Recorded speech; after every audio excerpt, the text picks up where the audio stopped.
ሰላም የእግዚአብሔር ቤተሰቦች እንደምን አላችሁ? እንደምን አደራችሁ?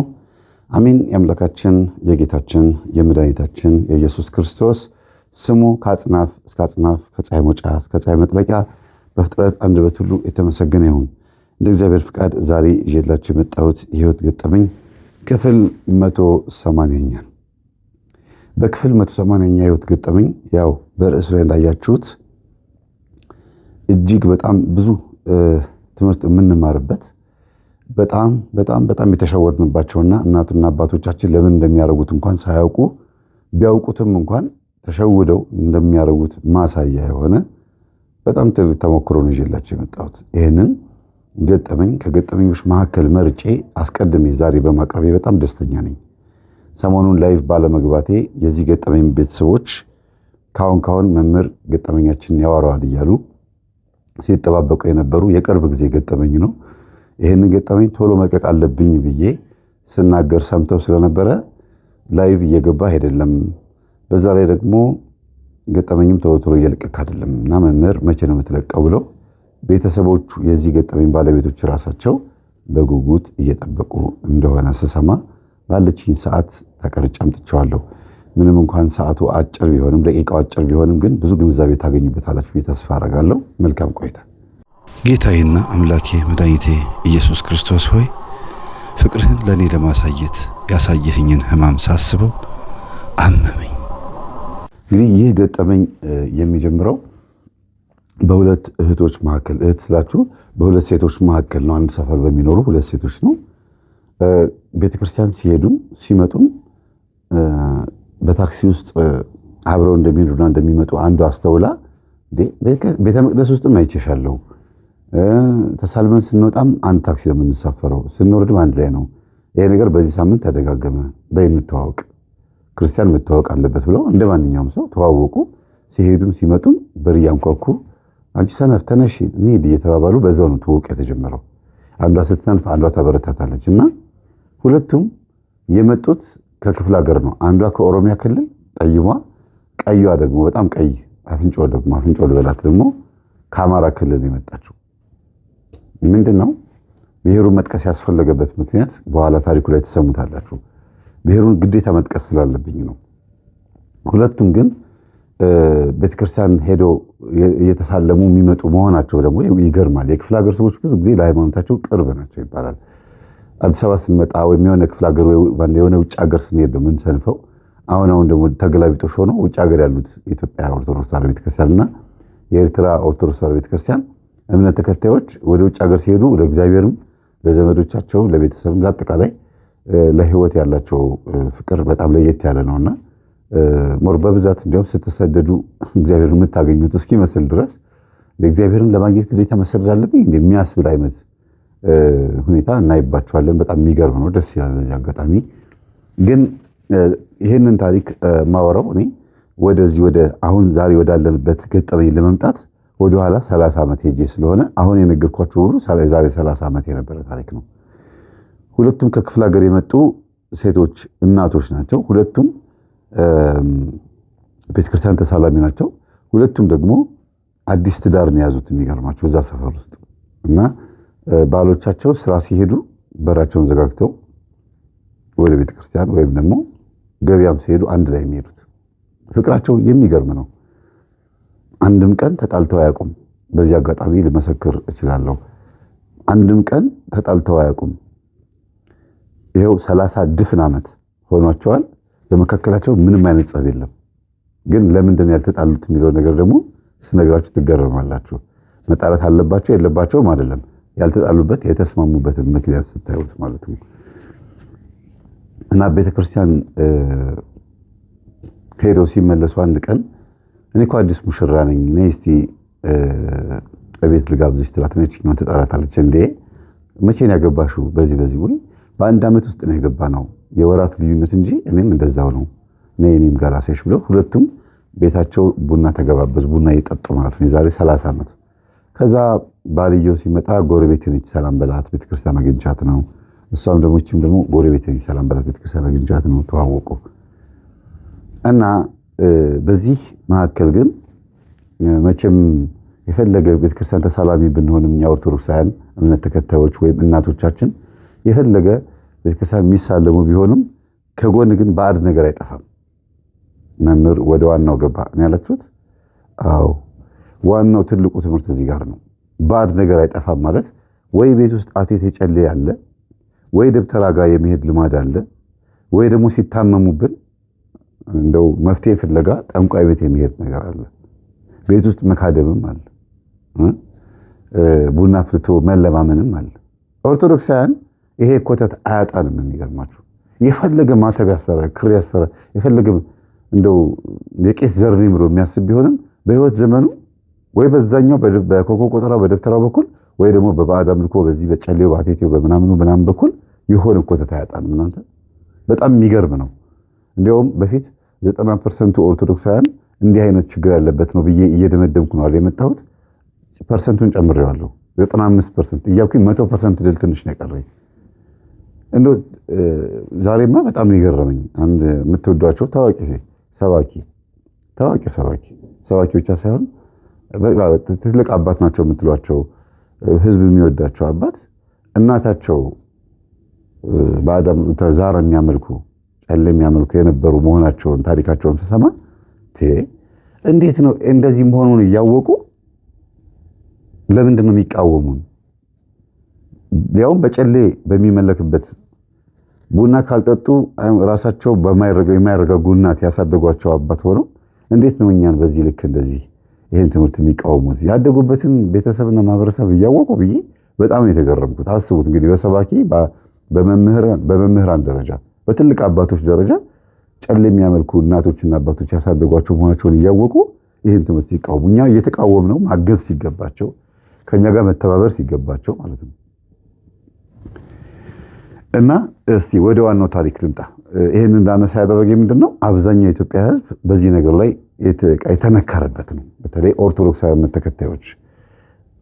ከዛ ቀጥሎ ደግሞ ስለማላቀው ቀጠልቄ በደንብ አላቀውን ብዬ መደምደም ስላለብኝ ነው እንጂ 80 እና 70% ደግሞ የሙስሊም እምነት ተከታዮችም ይሄው አለባቸው።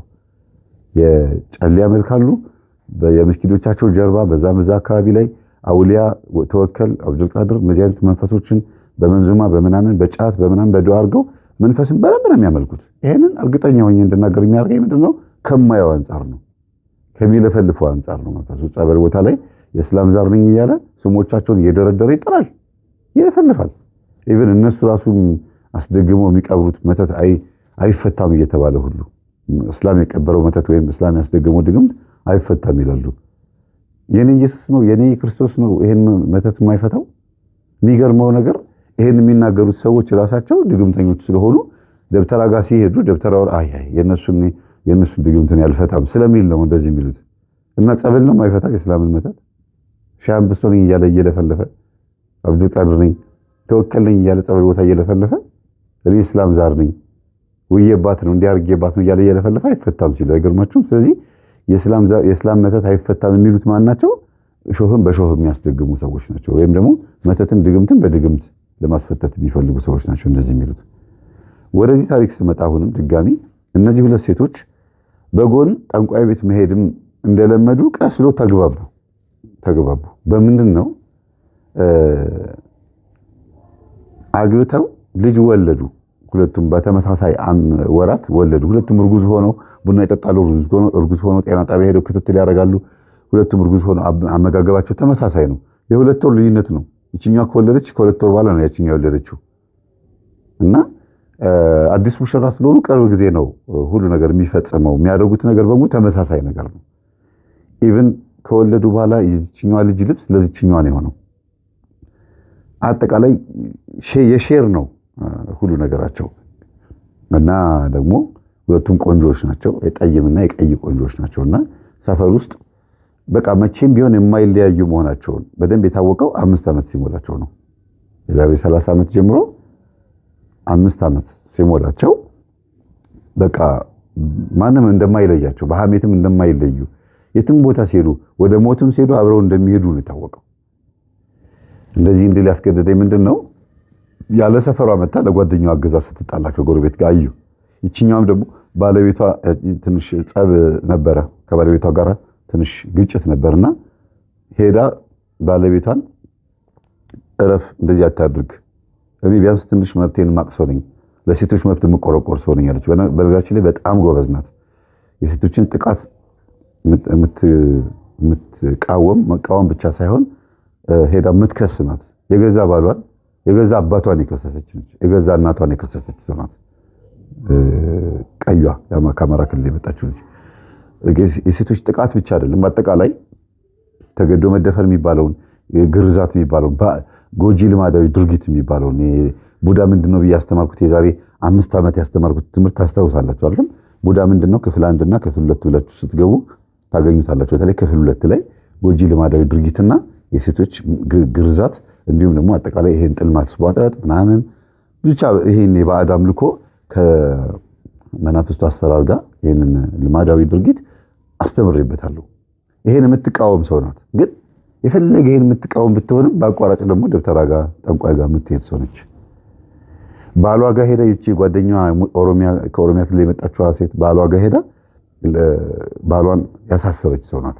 ለጓደኛዋ ስትል አብረን ቡና ጠጥተን አብረን በልተን ጠጥተን እንዴት ታሳስርኛለች? ሰው ጊዜ ይኸውልህ ነግሬህ ነበር አለችው። ሴት ልጅ ስትነካ እንዳላይ የገዛ ባሌም ቢሆን ማንም ቢሆን እኔ ወደኋላ ልመለስም ነው የምትለው። በጣም ኃይለኛ ሰው ናት። እኔ ይሄን ነገሯን እወድላታለሁ። ኃይለኝነቷን አይደለም ለእውነት የቆመች ሰው መሆኗን፣ የሴቶችን ጥቃት ማየት የማትፈልግ ሰው መሆኗን ካየችም ደግሞ ሄዳ ቶሎ ብላ ከህግ ጋር አገናኝታ ሰውን የምታሳሰር የምታስተምር መሆኗን በጣም ነው የወደድኩላት። ግን ደግሞ ጎን ለጎን ምን አለ ለችግሮቿ መፍትሄ ብላ የምትሄደው ኧረ ቆይ ማቀው ደብተር አለ ምናምን ብላ አንድ ማቀው ዘመድ ያለ ብላ ሄዳ አሰርታ ማምጣት። ከዛ ሁሉ በኋላ አለሳካ ሲላት ነው ወደ ህግ የምትሄደው። መጀመሪያ የምታሳስራቸው በምንድነው? በመንፈስ ነው ማለት ነው። እና እንደ ጥሩ መፍትሄ አድርጋ ነው የምትወስደው። ልጅ ሲወልዱ አሁን ትልቁ ትምህርት የሚጀምረው እዚህ ጋር ነው። ልጅ ሲወልዱ ለልጅ መደረግ ያለበት ማንኛውም ባህላዊም ሆነ ሳይንሳዊ ወይም የህክምና መንገዶችን ትከተላለች። መሆን ያለበት በሙሉ ይሁን ነው የምትለው። እግዚአብሔርንም አመልካለሁ፣ አጅሬውንም አመልካለሁ፣ ጥበብ ነው ተብሎ የታሰበው ሁሉ እከተላለሁ። ሁሉንም መሞከር ነው፣ ችግር የለውም። አንድ ቀን አንድ ውስጥ እግዚአብሔርን አገኘዋለሁ። አንድ ቀን ሁሉም ነገር ወይ ይጠቅመኛል ወይ ሁሉ ነገር እንደማይጠቅም አስቤ ወደ እግዚአብሔር እመለሳለሁ የምትል ሰው ናት። እና ዋጋ ግን አስከፍሏታል በህይወት ዘመኗ። ጓደኛማቾች ግን በመካከላቸው ምንም አይነት ንፋስ ገብቶ አያውቅም። ነይ እኛ ጋር ያለውን ደግሞ ላሳይሽ ብላ ደግሞ ከኦሮሚያ ክልል የመጣችው ልጅ ደግሞ ወደ እነሱ እምነት ወስዳ እንዴት አባል እንደምትሆን ኢቭን ከአማራ ክልል መጥታ ኦሮሞ እንዴት እንደሚኮን ኦሮሞ ለመሆን ብዙ ፕሮሰሶች አሉት አይደል? ያን ፕሮሰስ ሁሉ አልፋ በብሔር ደስ እንዲላት ለጓደኛው ኦሮሞ ሁሉ አድርጋታለች። ቤተሰቦቿ ጋር ስትሄድ እኔ አማራ ነኝ የምትለው፣ ለጓደኛዋ ስትል ደግሞ እኔ ኦሮሞ ነኝ ትላታለች። ስለዚህ በኦሮሚያ ክልል ውስጥ የሚከናወነው ማንኛውም አይነት የባዕድ አምልኮ የሚሆን በዋቄም እምነትም ሊሆን ይችላል፣ በሌሎችም በአጠቃላይ የሚደረገው በሙሉ የምትከተል ሰው ናት ለጓደኛዋ ስትል። ከዛ ደግሞ ወደ ቤተክርስቲያን ትሄዳለች እና በሃይማኖት ጉዳይ ላይ ልክ እናንተ ጸጋ ተልከሰከሰች እንደምትሉት አይነት ነገር ነው የሆነው።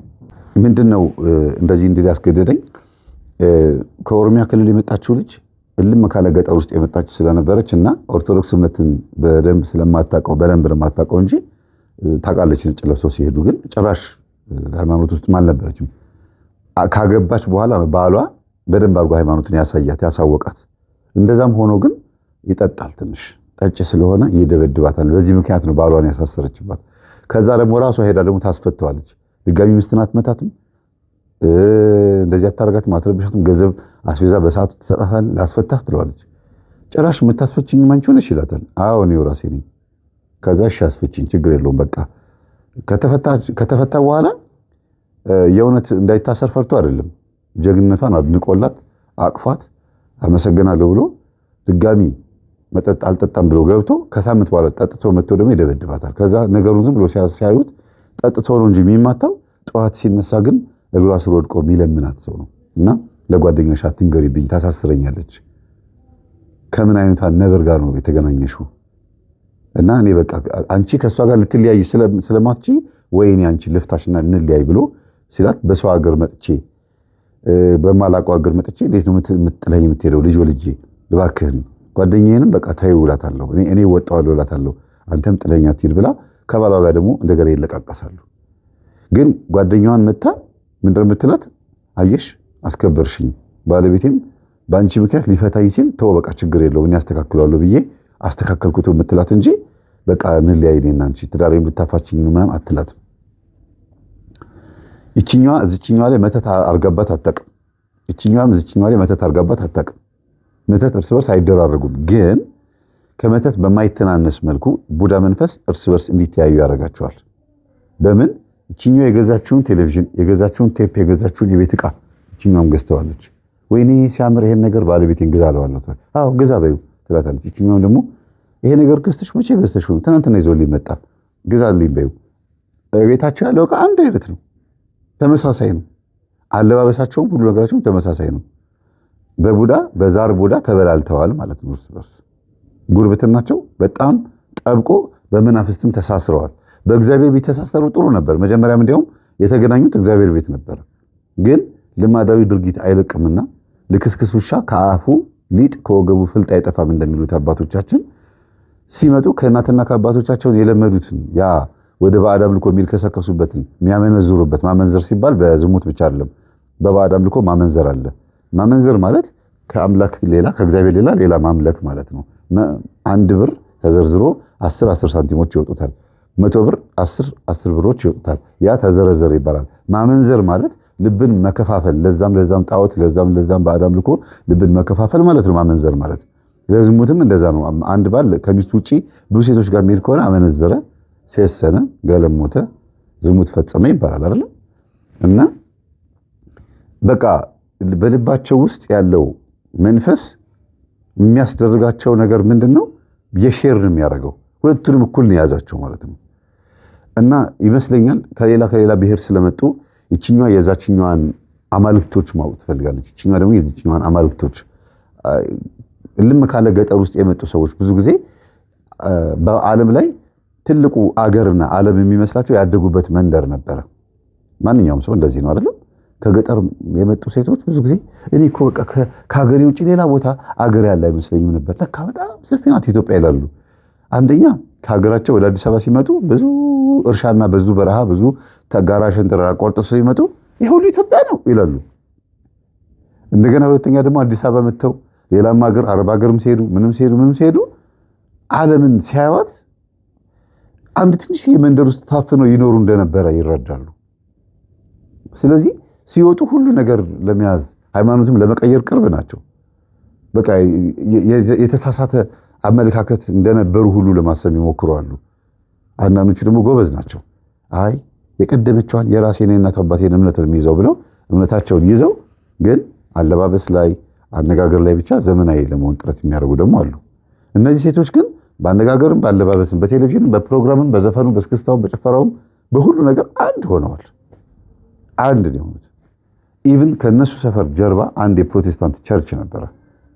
እንግዲህ ከስንት ጊዜ በኋላ ማለት ነው ከ7 ዓመት ምናምን በኋላ ከተጋቡ አብሮ መኖር ከጀመሩ አብሮ ተደብቀው ሄደው ጴንጤ ቸርች ቁጭ ብሎ ትምህርት አዳምጠዋል ለ6 ወር ያክል። ምንድነው የሚያስተምሩት? አንድ አይነት መስሏቸው ቤተክርስቲያን እዛ ድረስ ሄደን ከምንሳለን ብለው ማለት ነው። እና እቺኛዋ ከኦሮሚያ ክልል የመጣችው ልጅ ቤተሰቦቿ እንዳለ ፕሮቴስታንት ናቸው። እና እሷ ግን ፕሮቴስታንት ናቸው የሚለው ነገር የሰማችው አሁን ነው፣ ቅርብ ጊዜ ነው። ያኔ ከሀገሯ አግብታ እንደወጣች ነው ሚስዮናውያን ወይም ደግሞ እነዚህ ሚሽነሪ የሚባሉት የፕሮቴስታንት እምነት የካቶሊክም የምንም ሄደው ኦሮሚያ ክልል ላይ ፕሮቴስታንት እምነትን ያጠለቀለቁት እና ለመንፈሱ ቅርብ ስለነበሩ ለዚህ ለሚመለከው ባዕድ አምልኮም ሊሆን ይችላል ለምንም ቅርብ ስለነበሩ ሃይማኖት ለመቀየርም አልተቸገሩም። ኦርቶዶክስ እምነትንም በደንብ ስለማያውቋት ኢየሱስ ክርስቶስን ያገኙት ነው የሚመስላቸው። እኔ ይሄንን እንደ ራሴ ሃይማኖት ነው ልናገር የምችለው እና አንዳንድ የቤተ ክርስቲያን ሰባኪ ሳይሆን ትክክል አይደለም ነው የምችለው። ለምን ኦርቶዶክስ ቢሆን ነው ለኔ ደስ የሚለኝ። ማንም ሰው ቢሆን የራሱ እምነት ቢከተልለት ነው ደስ የሚለውና ከባዕድ አምልኮ እንደወጡ ጌታን እንዳገኙ አድርገው ስለሆነ የሚያስቡት ሙሉ በሙሉ ወጋውት ነው የሚሉት መንፈሱን። በቃ እናቴ ታመልክ ነበረ፣ ሰይጣን ታመልክ ነበረ፣ አሁን ግን ጌታን አገኘሁት ይላሉ። አጅሬውም መንፈሱ ጌታን እንዳገኙት አድርጎ ነው የሚያሳያቸው። ህልሙም ሁሉ ነገሩም አምልኮም አጠቃላይ ከልጅነት ጀምሮ ደግሞ ከዛ እምነት ጋር ካደጉ ከመጀመሪያው ጀምሮ ፕሮቴስታንት እምነት ከልጅነት ጀምሮ የነበረ ነው የሚመስላቸው። ከጥንት የመጣ ይመስላቸዋል። የቅርብ ጊዜ እምነት አይመስላቸውም። አብዛኞቹ ልጆች ሆነው ከልጅነት ጀምሮ ያን እምነት ካመለኩት ማለት ነው። እና እቺ ልጅ ቤተሰቦቿ ጋር ሄዳ ትመጣለች አንዳንዴ እና እምነት ቀይረው ነው የምታገኛቸው። መታ ነው ከዛ ለዚህኛው የነገረቻት ኧረ ቤተሰቦቼ እኮ የሚያመልኩት አይነት ሃይማኖት እዚህ ጋር ይቻለው ስትላት ነው አብረው ሄደው ጴንጤ ቸርች የገቡት። ዝም ብለው አልገቡም። አንድ ነው፣ ምን ችግር አለው? ምን ለውጥ አለው? ሁሉም አንድ ነው ይላሉ። በኋላ ነው እያስተዋሉ የመጡት ምንድነው ቤተክርስቲያን ሲሄዱ የምንዘምርበት መሳሪያ አስተምህሮ ቅዳሴው እዚህ ደግሞ ሲመጡ ደግሞ ይለያል። ሁሉ ነገሩን ሲያዩት ይሄ ነገር ሌላ እምነት ሳይሆን አይቀርም ብለው ትውት ያደረጉት። ግን ወስዷቸው ነበረ። እግዚአብሔርን አጥብቀው የሚያመልኩ ሰዎች ባይሆኑም ግን እንደማንኛውም ኖርማል ክርስቲያን ይሄን ነገር መሃል ለመሃል እያስኬዱ የሚሄዱ ነበሩ። ባዕድ አምልኮውንም ፍላጎቶቻቸው ስሜቶቻቸውንም። ሌላው ዘፈን ከፍተው እስክስታ በማለት በመጨፈር ተደብቀው በአካባቢዎቻቸው ተደብቀው ወጥተው ካፌ መገባበዝ፣ ቢራ መጠጣት፣ ከባሎቻቸው ተደብቀው ወጥተው የተለያየ ቦታ ደርሰው መምጣት የተለመደ ስለሆነ ምንም ባሎቻቸው የማያውቁት ሁለቱ ብቻ የሄዱበት በጣም ብዙ ርቀት አለ።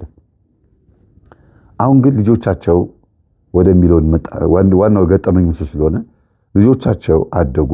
ይችኛዋ ሁለት ሴት ነው የወለደችው፣ ይችኛዋ ደግሞ ወንድና ሴት ነው የወለደችው። ይችኛዋ ስላችሁ ከኦሮሚያ ክልል የመጣችው ሁለት ሴት ነው የወለደችው። ከአማራ ክልል የመጣችው ደግሞ ወንድና ሴት ነው የወለደችው። የመጀመሪያ ልጇ ወንድ ነው። አደጉ። ልክ እንደ እናትና እንደ አባት ልጆቻቸውም እንደዛው ናቸው። ሲጫወቱ እዛና እዛ ነው የሚጫወቱት። እንደገና ደግሞ አሁንም ሶስተኛ ደገመች፣ ወንድ ማለት ነው። ወንድና ሴት የወለደችው ሴት እንደገና በመሃል ሴት ወልዳ ከዛ ደግሞ መጨረሻ ላይ ወንድ ወለደች። እቺኛው ግን በሁለት ልጅ ብቻ ተወሰነች። እና ግን የፕሮቴስታንት እምነት ተከታይ ቤተሰቦች ናቸው ያሏት ብያቸዋለሁ። እና ልጆቻቸውም እዛ ቤተሰብ ጋር ደርሰው ሲመጡ እየተሰበኩ ጴንጤ ሆነዋል። እና ምንም አልመሰላትም ለእናትየዋ። ፕሮቴስታንት ሆነዋል ሲባል ቀላል ፕሮቴስታንት አይደሉም።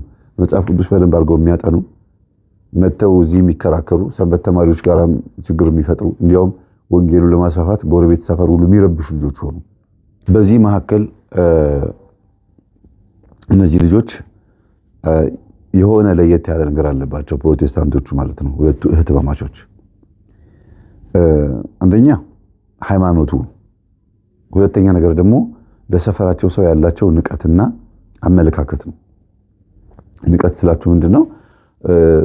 ኦርቶዶክስ ተዋሕዶ ቤተክርስቲያንን እንደ ኦሪት አይነት አስተሳሰብ ነው የሚያስቧት። ልክ ያነ በጌታ ዘመን ወንጌል ሐዋርያት ሲሰብኩ አይሁዳውያን ጌታን የሰቀሉትን ደግሞ ኦሪታውያን ብለው የሚያስቧቸው፣ ኦርቶዶክስን እንደዛ ነው የሚያስቧት። ለምን? ከተነገራቸው አንፃር። እና ገጠር ሄዶ ሰው እንዴት ሃይማኖቱን ቀይሮ ይመጣል? ለዚያውም እኮ መጤ እምነትን ነው ቀይሮ የመጡት እኮ። ቀድሞ የነበረውን እንኳን ለማወቅ ጥረት ቢያደርጉ ጥሩ ነው፣ ግን የሰለጠኑ የከተማ ልጅ ሆነው ማለት ነው። ግን ሌላው በጣም የሚያስገርመው ነገር አድገዋል። ከ30 ዓመት በኋላ አሁን ወዳለንበት ዘመን እንምጣ። ሁሉም ልጆች አድገው ጎረምሳ ሆነዋል። በኔ ወይም ደግሞ በኔ ዙሪያ ባሉ ሰው እድሜ ልክ እዩት። በእድሜ ባንቀራረብም በጣም ትልቆች ሆነዋል። ወንዱ ቶሎ ነው ያገባው። ገና በ28 ዓመቱ ነው ያገባው።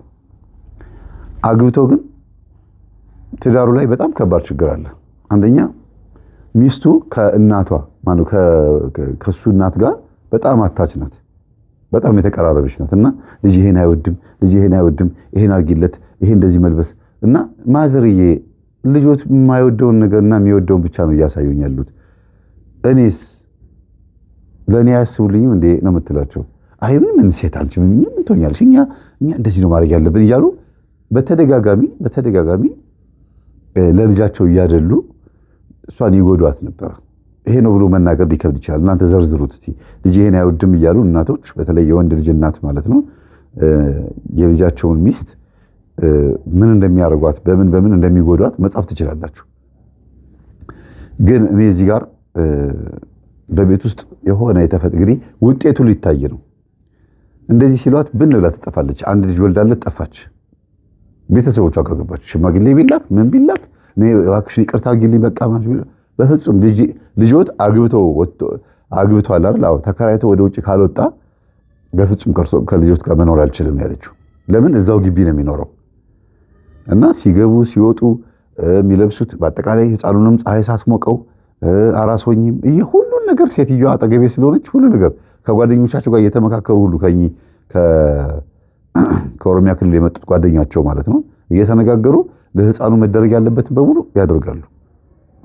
እና ህፃኑ በቃ ያደገበት መንገድ በጣም ይለያል። ጥሩ ሆኖ ነው ያደገው እኮ ግን እሷ ተበድላለች፣ ተጨቁናለች ለልጃቸው እያደሉ። እኔ ሴትን ለምን እንደምትጨቁን ይገርመኛል። ብዙ ጊዜ ሴት ጓደኛ ማቾች አይስማሙም፣ ምቀኞች ናቸው እርስ በርስ ይባላል። እውነት ነው። ወንዶች ብዙ ጊዜ እንደዚህ ነገር የለባቸውም። ሴቶች ግን አይተዛዘኑም። የምትገርዛት ራሷ ሴት ነች። የሚገርማቸው ሴት ግርዛት ራሱ የምትገርዛት ራሷ፣ የምታስደፍራት ራሷ፣ የምታስጠቃት ራሷ ሴት ነች። እና ይሄ ነገር እንደው ቢስተካከል ብዬ የማስበው ከምን አንጻር ነው? መንፈሳዊ ካልሆነ በስተቀር ይሄ ነገር አይስተካከልም። ቤተክርስቲያን ውስጥ ማለት በሰንበት ትምህርት ቤትም በጽዋ ማህበርም በመንፈሳዊ ቦታ ላይ ይሄ ነገር አይለቃቸውም። ግን ይሻላል፣ ትንሽ ረገብ ያለ ነው እና ተከራይተው ከወጣ ብቻ ነው ከልጆት ጋር የምታረቀው አለቻቸው።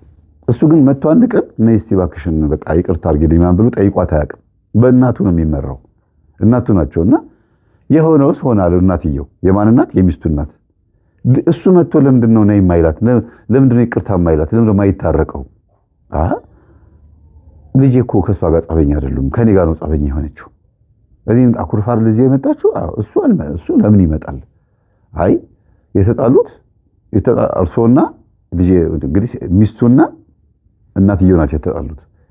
መታረቅ ያለባቸው ሁለቱ ናቸው። ግን እሱ በማካከል ለማስታረቅ ብዙ ጥረት አድርጎ ስለነበረ እናቱንም ሊያስቆማት ስላልቻለ ነገሩን ትውት አድርጎታል። ወንድ ልጅ ብዙ ጊዜ ይሞክር እምቢ ካለው ይተወዋል። ግን በጣም አሪፍ ልጅ ነው ማለት ነው። ጸባዩ ጥሩ ነው። ይሄን ግን ማስተካከል አልቻለም። አንድ ሁለተኛ እህቱ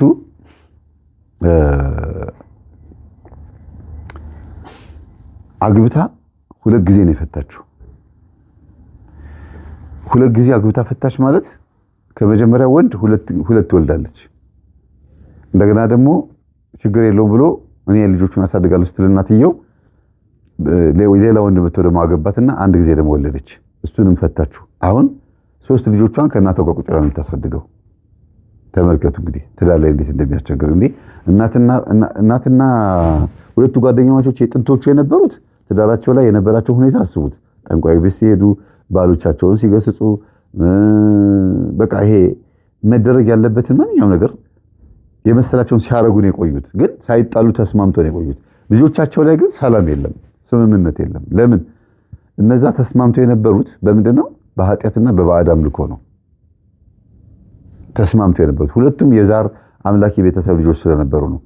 አይታችሁ ከሆነ አንዳንድ ቤተሰብ ላይ ይሄ ነገር በጣም ጎልቶ የሚታየው ፈጽሞ ቤተክርስቲያን መጥተው የማያውቁ ግን ኦርቶዶክስ ሲሆኑ በዓል ሲሆን ዶሮ ለመግዛት ወደ ገበያ ወይም ደግሞ ለመዝናናት ወደ ናይት ክለብ ወይም ደግሞ ለመጨፈር ትንሳኤ ነው ልደት ነው ምንድነው ተብሎ ብቻ ለመዝናናት እንጂ የሚሄዱት ቤተክርስቲያን በፍጹም የማያውቋት ኦርቶዶክሳውያን አሉ። እነዚህ ሰዎች በቤታቸው ውስጥ የተለያየ አይነት የሚገራርም የውጭ ሀገር መጠጦች አሉ። ፍሪጅ ውስጥ ስትከፍቱ የሚገራርም አይነት ደስ ያላቸው ከሞርቶዴላ ጀምሮ ማለት ነው ደስ ያላቸው ምግብ የሚበሉ በኃጢአት የሚስማሙ በተገኘ ቀዳዳ የሚገቡ በማንኛውም አይነት የወሲብ አፈጻጸም ማለት ነው ለኃጢአት የሚስማሙ በማንኛውም ልክ ቤተክርስቲያን መሳለም ሲጀምሩ ግን ልክ መንፈሳዊ ቦታ መምጣት ሲጀምሩ ግን በመካከላቸው ጸብ ይፈጠራል፣ መለያየት ይመጣል፣ መኮራረፍ ይመጣል፣ ብዙ ችግሮች ይፈጠራሉ። በኃጢአት ብቻ ስለተስማሙ ዓለም ላይ ደስ የሚሉ ሰዎች ይመስላሉ ሲያዋቸው እና አረን ይቅርብኝ እኔ እንደነበርኩት ብንሆን ይሻለኛል፣ እኔ ቤተክርስቲያን ስንሄድ ነው እንደዚያ ነገር የሚመጣብኝ ምናምን ብለው ቤተክርስቲያን ፈጽሞ የሚርቋት ሰዎች አሉ። አላጋጠማችሁም? እናንተ ሳላጋጠማችሁም ይሄ ነገር ወደ እግዚአብሔር ቤት ስንጠጋ ፈተናው ይበዛል ትላላችሁ።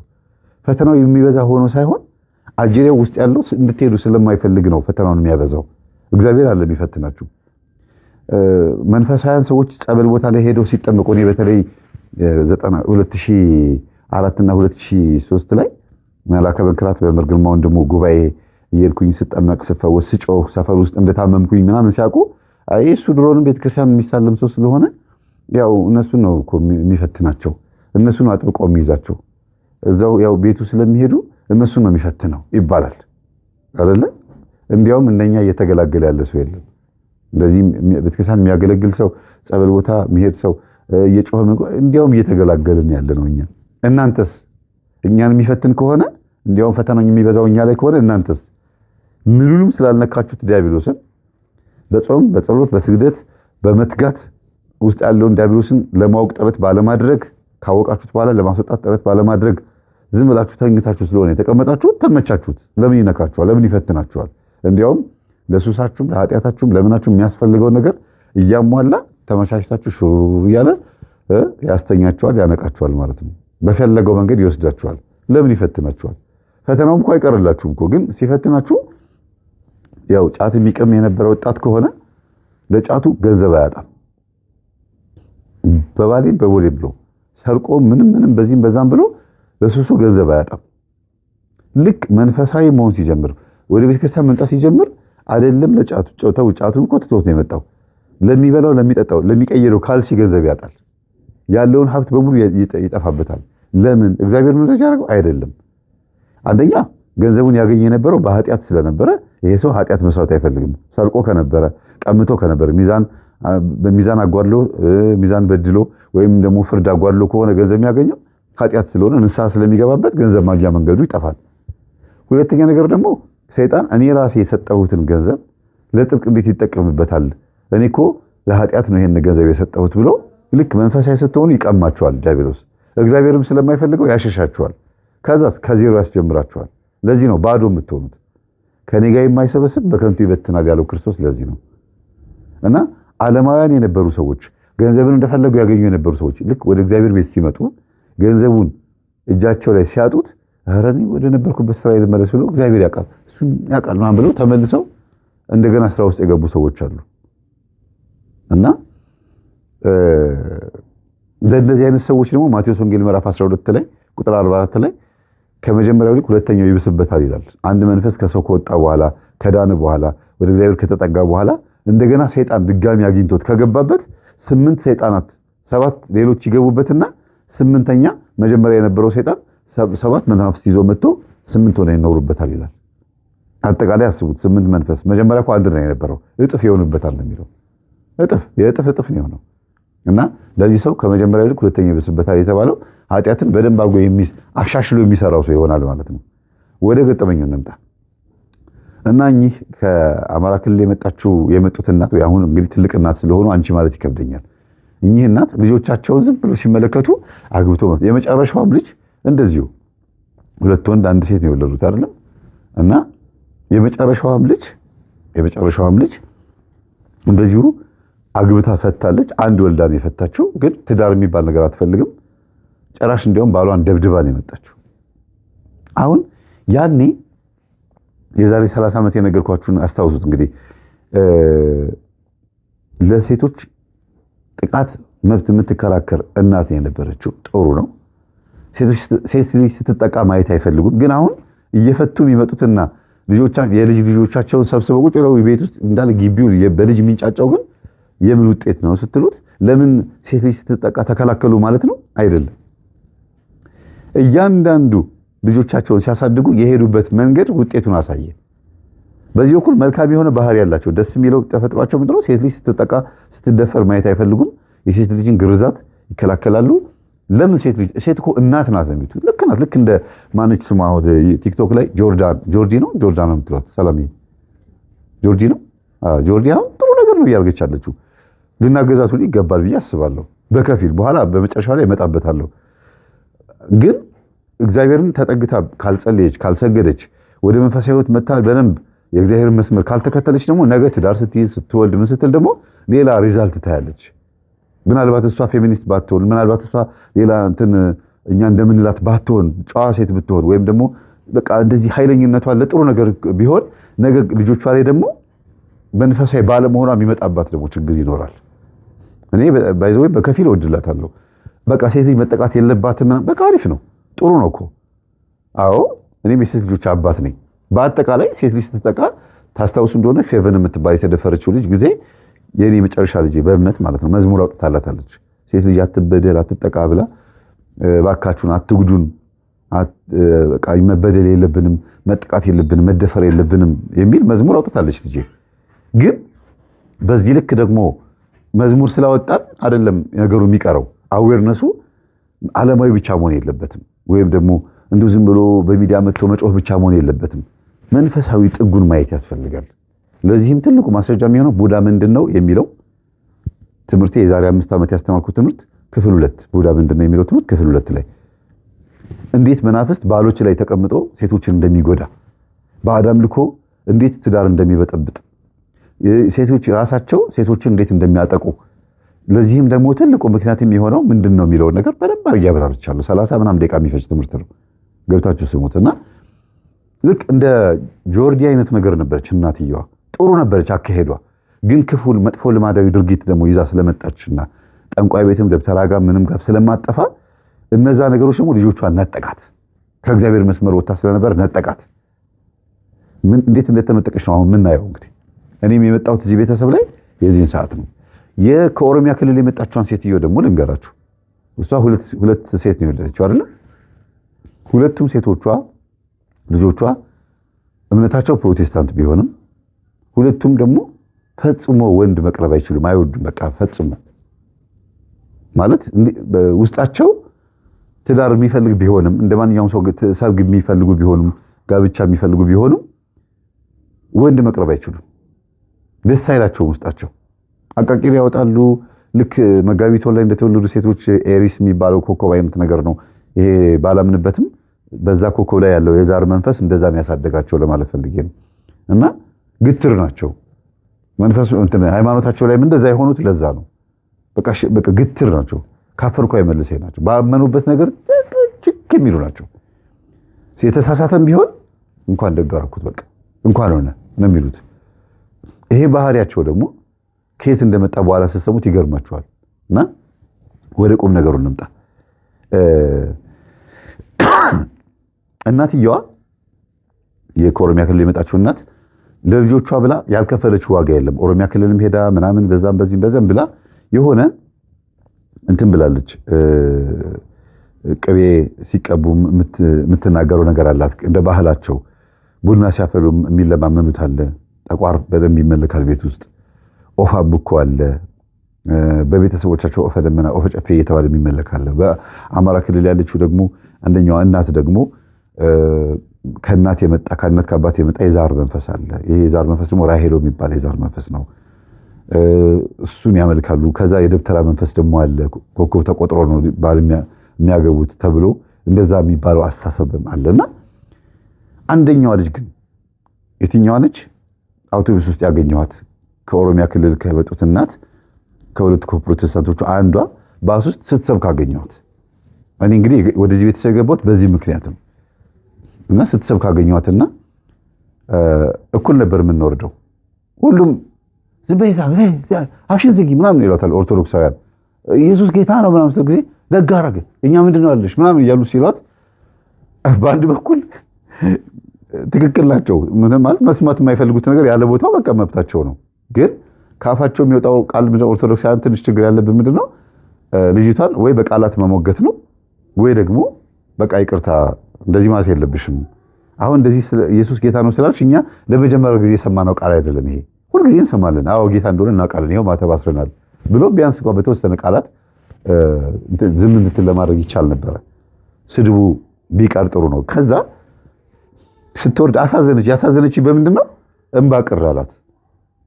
በቅንዓት ነው የምትሰብከው ምናምን በቃ የሆነ እንትን አላት። ግትርነት እንዳለ ሆኖ ያ ከእናት ከአባት የወረሱት እንዳለ ሆኖ ለምን እንደዚህ ይሉኛል አይነት ነገር ነው። ስትወርድ እኔም አብሬ ወረድኩኝ። የወረድበት ሰዓት ነበርና ይቅርታ እንተዋወቅ አልኳት። እሺ እንተዋወቅ አለችኝ። እስኪ ስበኪኝ አልኳት። ኦርቶዶክስ ነው አለችኝ። አዎ። አይ ስበኪኝ ብሎ የሚመጣ ኦርቶዶክስ ብዙም የለም፣ ግን ሰብካቸው ስንሄድ እሺ ብሎ ወይ ጆሮአቸውን ይሰጣሉ ወይ ይሳደባሉ እንጂ ሁለት አይነት ኦርቶዶክስ አለ አለችኝ። አንዳንዶቹ የዋህና ምስኪን ናቸው። የዋህ ናቸው። ዝም ብሎ አዳምጠው እሺ አመሰግናለሁ ማለት ወረቀቱን ተቀብለውን ይሄዳሉ። ድጋሚ አይመጡም ወደኛ። ከስንት አንድ ነው ወደ ቸርች የሚመጡልን አለች። እንደገና ደግሞ አንዳንዱ ደግሞ ሲስ ምናምን ብሎ ሰድቦን ሊማታ ሙሉ የሚቃጣው ደግሞ አለ አለች። እኔ የትኛው ነኝ አልኳት። ያንተ ትንሽ ለየት ይላል አለች። ምንድን ነው አልኳት። እስቲ ስበኪኝ አልከኝ እና አገልጋይ ነህ አይደል አለችኝ። አወቀችኝ። አያችሁ አጅሬው ነው መሰለኝ። ከዛ እያወራችኝ ከዛ አውቃለሁ አለችኝ መልሳ ደግሞ የት ነው የምታውቂኝ አልኳት። እኔ ብቻ ማቀ መሰለኝ መልክ አዲስ አልሆነብኝም። የሆነ ቦታ ተገናኝተን አውርተናል ስለ ጌታ ቃል አለችኝ። ወይ ደግሞ አንተ አማኝ ነህ አለችኝ። እሱማ ምዕመን ነኝ አልኳት። ማለት አለችኝ እኮ አማኝ ማለት ምዕመን አይደለ? በግዕዝ እኮ ምዕመን ነው፣ በአማርኛ ደግሞ አማኝ ነው። እናንተ በአማርኛ ተርጉማችሁት እኛን አማኝ ያልሆነ፣ እናንተ ደግሞ ጌታን ያመን አድርጋችሁ ተረጎማችሁት። ግን በግዕዝ ምዕመን ማለት በአማርኛ አማኝ ማለት ነው። አዎ ጌታን አምናለሁ፣ ግን እስቲ እናውራ ነይ ቁጭ በይ እንኳን ሙጥኝ ይዤ እንደዚህ ወጥ ያስኳትና የእውነት የምትሰብኪውን ግን ታውቂዋለሽ አልኳት። አዎ አላፍርበትም ምናምን በቃ ብዙ ነገር አለች። እስቲ እነዚህን ትምህርቶች አዳምጭ ብዬ የኮርስ ትምህርት የተሰጠዋት። ለምን በዛ ሰዓት ክርክር እንጂ ሊፈጠር የሚችለው በፍጹም አይሰሙም። በዚህ ሰብቶ በዚህ የሚያፈሱት ኢቭን እኔ እያወራኋት ቀጥሎ ምን እንደምታወራኝ የትኛውን ጥቅስ እንደምታወራ ነው የምታስበው እንጂ እኔን አታዳምጠኝም። በምን አየኋት? የምጠይቃትን ጥያቄ የምትመልሰው ከማይገናኝ ሀሳብ ጋር ነው። ኦኬ እነዚህ ሰዎች የሚተኩሱትን ጥይት እንጂ የሚያዩት የሚወረወረውን ጥይት አያዩም። ስለዚህ መጋበዝ ነው ያለብኝ ብዬ ቴሌግራምሽን ክፈች አልኳት። ሼር አረኳት እና እንድንወያይ ፈቃደኛ እኮ አልኳት። ከዛ እሺ አለችኝ። የሚገርማችሁ ከሳምንት በኋላ ደወለች። እንገናኛለች። እሺ ጥያቄዎች አሉሽ? አዎ ጥያቄዎች አሉኝ። ጥያቄዎችን ጠይቀችኝ። በተለይ በሚስጥረ ስጋዊ ላይ ጥያቄዎች አቀረበች። ሚስጥረ ስላሴ ላይ ሳልኳት አይ እሱን ተወዋለችኝ። ለምን ስላት በስላሴ አናምንም እኛ ምናምን። የትኛው እምነት ተከታይ ነሽ? እንደዚህ ያው እዛ እነሱ ሁሉም ቦታ ላይ የሚገቡት ለምን አለ የተባለች ነብይ ካለ ፓስተር ካለ ዘምዘም አሁን ያሉት እንደዛ ናቸው አብዛኞቹ። አንድ ቦታ አረግተው አይቀመጡ እና እኔ በኢየሱስ ክርስቶስ ጉዳይ ላይ ብቻ ማውራት የምፈልገው ኦርቶዶክስ በስላሴ ላይ ያለትን አመለካከት መስማት አልፈልግም አለች። አይ ኢየሱስ እኮ እዛ ውስጥ አለ አልኳት። እንዴት አለች። አልሰማሽም አልኳት። እኔ ሃይማኖት ምናምን የሚለውን ሰምቼ መጣሁና ሚስጥረ ስላሴ ስትል ዘለልኩት አለችኝ። በእንዲያውም እሱ ሳታዳምጪ ላወራሽ አልፈልግም አልኳትና ተናዳ ሄደች። እንደገና ከሳምንት በኋላ ደውላ ላገኝ ይፈልጋል አለች። ግን ድምጿ ይለያል ቀዝቀዝ ብላለች። እና ከዛ ምንድነው ስላት የስላሴ ትምህርት እንደዚህ ነው እንዴ አለች። እንዴት ነው አልኳት። አይ የሆነ ደስ የሚል ነገር አለው ኢየሱስ ክርስቶስን እዛ ውስጥ ታገኘዋለች ስትለኝ እኔ አልገባኝም ነበር አለች። እንዴት ግን ቢያንስ ሙሉ ትምህርት አትማሪም አልኳትና ስናወራት የሆነ የመቅረብ ነገር የመግባባት ነገር እንዴ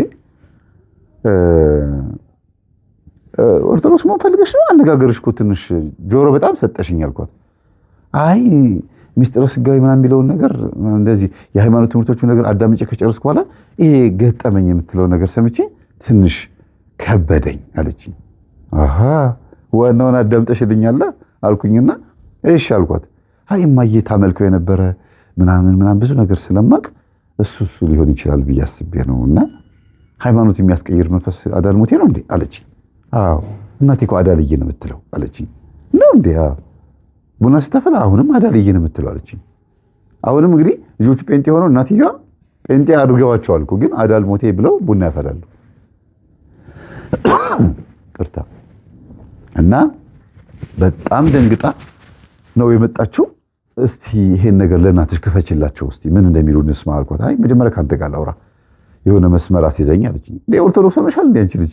በጣም እኮ ፖዚቲቭ ሆንሽልኝ እኮ ሰው ጊዜ እኔ መምህር በጣም ተሰቃይቻለሁ። እንደዚህ ወንድ ሲቀርበኝ ሰውነቴ ይሸታል ማለት አሃ ኦኬ። ትዳር የለሽም? አዎ እህቴም እንደዚህ ሆና የእሷ ጓደኛም የእናቴ ጓደኛም የተባሉ ሴትዮ ይኸው የመጀመሪያ ልጃቸው እንደዚህ ወልዶ ቤት ውስጥ 5 ነው 6 የልጅ ያሳድጋሉ። እና እናቴም ልክ እንደዛ የእናቴ እኛ አላገባንም። ጓደኛዋ ደግሞ ልጆቹ በሙሉ ፈተው በቃ ብቻ ደስ የሚል ህይወት እየኖርን አይደለም። ገጠመኙ ላይ የሰማሁት ቤታችን ግቢያችን ውስጥ ያለው ነገር በሙሉ እሱን ነው የምሰማው፣ የማየውም እሱን ነው። እና የሆነ የተሳሳትነው ነገር ያለ ይመስለኛል አለች። ከልጅነታችሁ ጀምራችሁ ጴንጤ ከነበራችሁ እንዴት ዛሬ የኛን ትምህርት እንደ እውነት ተቀበልሽው አልኳት። የሆነ በእኛ እምነት ውስጥ ያልተማርነው በኦርቶዶክስ ውስጥም ሰምቼው የማላውቀው ትምህርት ነው ያስተማርክ ያለኸው እና የሆነ የገባኝ ነገር አለ። ተወኝ ግድ የለህም በቃ የሆነ አንድ ነገር አድርጋለች። እዚህ የእናትሽን ታሪክ ንገሪኝ አልኳት። ብዙም አላውቀውም አለችኝ። በይ ቁጭ በይና እናትሽን ታሪክሽን ንገሪኝ በያትና ኦዲዮ ላኪልኝ አልኳት። ኦዲዮ ሲላክልኝ ደነገጥኩ።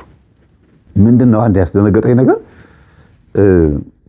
ልጅቷ ከትምህርቴ ተነስታ ትጠይቃለች። ልክ በጴንጤ እምነት ውስጥ እንደተማረች አስመስላ ነው የምትጠይቀው። እማዬ የማማን ልጅ በአራስነት ጊዜ ላይ ፀሐይ ያሞቅሻት እንደዚህ ይዘሽ ኩል ስትኩሉ አየሁኝ። ኩል ደግሞ ጥሩ እንዳልሆነ ደግሞ አንዳንድ ትምህርቶች ላይ ሰማሁኝና ምንድነው ንገሪኝ እስቲ ምናምን አለች። ልጅቷ የተጠራጠረችው ነገር አለ። አያችሁ እንዴት እንደምታግዜ ልጅቷ ገብቷታል። በቃ ማለት ፀሐይ ያሞቃችሁ እንደዚህ ገና አራስ ሕፃን ልጅ እንዲህ ኩል እየኳላችሁ አልነበር? አዎ ለምንድን ባህል ስለሆነ ነው። አይ እንግዲህ በጌታ መንሽ ከሆንሽ ወይም ደግሞ አጠቃላይ በዚህ ዘመን ያለን ሰዎች ከሆነ የቆየ ነገር አያስፈልግምና መኳሉ ምን አስፈልገ? የሰው አይን ነው። አይን ልክ እንደዚህ ሕፃኑ ልክ ሲመለከቱት ወይም ሲመለከቷት አይን ተወርሮ የሚያልፈው እዛ ላይ ነው። ስለዚህ ለአይን ተብሎ ነው አሉ። ድምቅ አድርጎ ነው የሚኩሏቸው። አይታችኋል አይደል? ሕፃናት አራስ ሕፃናት ልክ ከጎን እንደምታዩት ማለት ነው። እና ስለ ኩሉ ጠየቀቻቸው። የመለሱት መልስ ግን በጣም የሚያስደነግጥ ነበር። አንደኛ የሴትዮዋ ልጆች አጠቃላይ ከአማራ ክልል የመጣች ሴትዮ ማለት ነው። ልጆቿ በሙሉ ኩል ተኩለዋል፣ ሕፃናቶቹ። በዚህ አይነት እኛም ኩላችሁናል? አዎ ኩያችኋለሁ፣ አንቺንም እሷንም። ኩሉ ነዋ ታዲያ ወንድ የከለከለው አለች ልጅቷ። እንዴት ደግሞ አንቺ በጌታ ነሽ፣ ይሄ በኩል የገባ ነገር ካለ መስበር ትችያለሽ አሉ ደግሞ መልሰው እናትየው ደንገጥ ብለው። እሱማ ልክ ነው አለችና እናቴ እኮ እውነቷን ነው፣ በጌታ መስበር እችላለሁ መምህር ተስፋዬ እንደተናገረው አለች ደግሞ መልሳ። የራሷ እምነት አስተማሪ እስክመስላት ድረስ በጣም ትምህርቴን ወደዋለች። በቀን 2-3 ትምህርት ነው የምታዳምጠው። እኔ ጋር ስትመጣ በሳምንት ነው፣ ቅዳሜ ነው የሚመቻት። ቅዳሜ እስከምትመጣ ድረስ ቢያንስ በቀን 2 ትምህርት ማለት 10 ትምህርት ነው የምታዳምጠው በ5 ቀን ውስጥ ከሰኞ እስከ ዓርብ ባለ ጊዜ ውስጥ ማለት ነው። እና መምህር ተስፋዬ እንደተናገረው እናቶች ልጆቻቸውን ሲኩሉ ወይም ኩል በሚኳሉበት ሰዓት አይናቸው ላይ መንፈሱ ይነግሳል። አይናቸው ላይ መንፈሱ ከነገሰ ደግሞ የሚያዩት ነገር በሙሉ በመንፈሱ አይን ነው የሚያዩት። ስለዚህ ያለው አማራጭ ትንሽ በእምነቴ ላይ ጸሎት ላድርግና ከዛ ወደ ጸበል መሄድ ነው ያለብኝ፣ ማምለጥ አለብኝ። እስካሁን ድረስ ያመለኩት ጌታ አላዋጣኝም፣ በህይወቴ ላይ ለውጥ አላመጣም። ወንዶች ለምን እንደሚያስጠሉኝ ለምን አቃቂር ማወጣው ትምህርቱን ከምትሰማው አንፃር አይነ ጥላ የሚለውን ትምህርት አዳምጣ ማለት ነው። አይነ ጥላ ምንድነው የሚል ክፍል 6 ድረስ ያስተምርኩታልና ለምንድነው ወንዶች ሲመጡ አቃቂር ማወጣው? ወይም ለምንድነው እህቴስ ሰውነቷ የሚሸተው? እነዛስ እናታችን ጓደኛ ልጆችም ለምንድነው ተዳራቸውን እና እናቴና ጓደኛዋ በጣም እጅና ጓንት ስለሆኑ የሆነ ያስተሳሰራቸው ነገር አለ፣ አንድ ነገር ማሰብ አለብኝ ብላ ጸበል ከኔ ጋር ሳትመካከር ቴክስት አድርጋልኛለች። አላየሁትም። ጸበል ገብታለች ልጅቷ። ስትገባ እሪ ጮኻ ማነ ሲባል የእናት ቡዳ አያስደነግጥም? የእናት ቡዳ ቅድመ አያቶቻቸው የዚች ልጅ ቅድመ አያት የመጀመሪያው ያው ኢትዮጵያ ጳጳስና በራሷ ጳጳስ ስትሾም የመጀመሪያው ጳጳስ አቡነ ባስልዮስ በነበሩበት ሰዓት አጠገባቸው የሚያገለግሉ የሚያሸረግሉ እንደነበሩ መንፈሱ ተናገረ። መጀመሪያ እንዴ ምን ማለት ነው? ደነገጠች። የኛ የካህን ዘር ነን ያለች ከኦሮሚያ ክልል የመጣች እንግዲህ ከዛ ክልል የመጡት እናት ልጅ ነች። መንፈሱ ሲለፈልፍ እንዲህ ብለሽ ጮኸሽ ይሏታል እዛ ጸበል ቦታ እና ጴንጤ ነሽ እንዲህ አሏት። አዎ ደስ ሲል ሃይማኖቷ እኮ ጴንጤ ነው። ወይኔ ተበላው ወይኔ ተበላው እያለ ነው የሚጮኸው። እና ባስልዮስ አቃጠልከኝ ይላል። አቡነ ባስልዮስ ማለት እንግዲህ አርፈዋል። የመጀመሪያው ጳጳስ ማለት የዛሬ ስንት ዓመት የነበር 60 ዓመት ምናምን የነበር እኮ ታሪክ ነው። እና ለካ ቤተሰቦቿ የእሷ ቅድመ አያት ይሁን አያት ብቻ እዛ ያገለግሉ ነበረ በሆነ አጋጣሚ። እና ለካ ዘርህ የተባረከ ይሁን ተብለዋል። እዛ ከዘርህ መካከል ያፈነገጠ ካለ እግዚአብሔር አምላክ ይመልስልህ ብለውታል ብሎ ተናገረ መንፈሱ። እንግዲህ ሲመሰክር አይገርማችሁ? ያንን ሰውዬ ቅድመ አያታቸውን ማለት ነው። እና በመካከል ሽው ብለው እንግዲህ ወደ ሌላ ባዕድ አምልኮ የሄዱት እንግዲህ በመካከል ያሉ ሰዎች ናቸው። ይሄ ትንቢተ ሕዝቅኤል ላይም ተናግሯል። አሁን የባዕድ አምልኮ ቤተሰብ ሰዎች ሆናችሁ ከዛ መካከል አንድ ሰው ወደ እግዚአብሔር ቢመጣ ያ ሰው ይድናል ይላል። የእናትና የአባቱን የባዕድ አምልኮ ባያመልክና እግዚአብሔር ቢከተል ይድናል ይላል። የተረገመ ዘር እንኳን ቢሆን የባዕድ አምልኮ ዘር እንኳን ቢሆን በመካከል እግዚአብሔርን የሚያመልክ ቢኖር ይድናል። እንደገናም ደግሞ እግዚአብሔርን የሚያመልኩ ቤተሰቦች ሆነው ደግሞ ከመካከል አንድ ዘር ቢጠፋ ያ ሰው ብቻውን ነው የሚጠፋው። የቤተሰቦቹ ጸሎት ሊያግዘው የሚችለው እሱ ራሱን ካገዘ ነው። ይሄ ማሰብ ያለባችሁ። እና መንፈሱ ብዙ ነገር ነው የለፈለፈው። ወይኔ ቅዱስ ዘር ነኝ እንዴ ወይ ደግሞ ቤተሰቦቼ ደህና ነበሩ እንዴ ብላ ልጅቷ በቃ ድጋሚ ነገር ልጠመቅ እመጣለሁ ሪከርድ አድርጉኝ ትላለች። እሺ ብሎ ሪከርድ አድርጓት ላከችልኝ። መምህር ጸበል ሄጄ እኮ እንደዚህ ጮኩኝ አለች። መጀመሪያ በሪከርድ እኔም እንደዛ ብያለሁ አለች። ሳስተምር ሰምታለች። ልጅቷ ሙሉ በሙሉ ወደ ትምህርት የመጣለች ጴንጤነት ሁሉ ትታለች። በቃ ከዛ ያን ኦዲዮ ለእህትሽ ስጫት አልኳት። መጀመሪያ እህትና እህት እንዲተጋገዙ ነው የፈለኩት። ከዛ እናትየው እንዲያዳምጡ። ከዛ እህትና እህት ተጋገዙ። ይችኛዋም ስትሰማ ትዳር በጣም ስለምትፈልግ እና ማግባት እድሜዋ እየሄደባትም ስለሆነ አይ ቆይ እስቲ ይሄ ነገር እውነት ነው ምናምን አለችና ትምህርቱን ማዳመጥ። ከዛ አይነ ጥላው ለዋላ ያለው አይነ ጥላው ከአባቷን የመጣው ትሎ ጮኸ። አባታቸው አለ ባይዘው አባቶች ስለ ባሎቻቸው እስካሁን ያላወራሁት ፈቃደኛ ስላልሆኑ ነው። በዚህ ገጠመኝ ጉዳይ ላይ እንዲወራ ስላልፈለጉ ነው። ግን ይሄን ታሪክ ያለ አባት ማድረግ ስለማልችል በተወሰነ መልኩ ማውራት ግዴታ ነውና ይቅርታ አድርጉልኝ ቤተሰቦች። እና አባትየው የራሳቸው የሆነ የዛር መንፈስ አለባቸውና የዝሙት መንፈስ ወይም ደግሞ ብቻ የሆነ የቡዳ መንፈስ ይኖራል። ያ መንፈስ ወደ ልጅቷ ተሻግሯል። ወደ ልጅቷ ሲመጣ ሌላ ባል እንዳታገባን ይከለከላት፣ ዘጋባት። ሁለተኛ ደግሞ እናትየዋ የሚያመልኩት መንፈስ ደግሞ አለ፣ እሱም እንደገና ዘጋ። ሌላ ሶስተኛ ደግሞ በየደብተራ ቤቱ፣ በየጠንቋይ ቤቱ፣ በየፈረቀሳው፣ በየምኑ ቦረንትቻ ወደዛ ወደ ተለያዩ ቦታዎች ላይ በእምነታቸው የሄዱበት መንገድ በጣም ብዙ ርቀት ሄደው መንፈስ ሰብስበዋል። ያ ሁሉ መንፈስ ትዳር ከልክሏል። የመጣው መንፈስ በሙሉ ትዳር የሚከለክል ነው። ለምን? ቆንጆዎች ናቸው። በጣም ቆንጆ ሴት ብዙ ጊዜ ትዳር ላይ በጣም ከባድ ፈተና አለባት። የኔ ናት የሚል አብሮ ያደገ በፀጉሯ፣ በአይኗ፣ በጥርሷ፣ በቁመቷ፣ በምኗ የገባ በውበቷ በአጠቃላይ የገባባት መንፈስ አብሮ ስለሚያድግ ትዳሯ ላይ ችግር ይፈጥራል። ቤተሰቧ ላይ ችግር ይፈጥራል። ራሷ ላይ ችግር ይፈጥራል። በቃ ሲንግል ማም ሆኖ የሚኖሩ ይበዛሉ። ቆንጆ ሆኖ አይፈልግም። ሌሊት መጥቶ ይገናኛቸዋል። ግለ ወሲብ ይፈጽማሉ።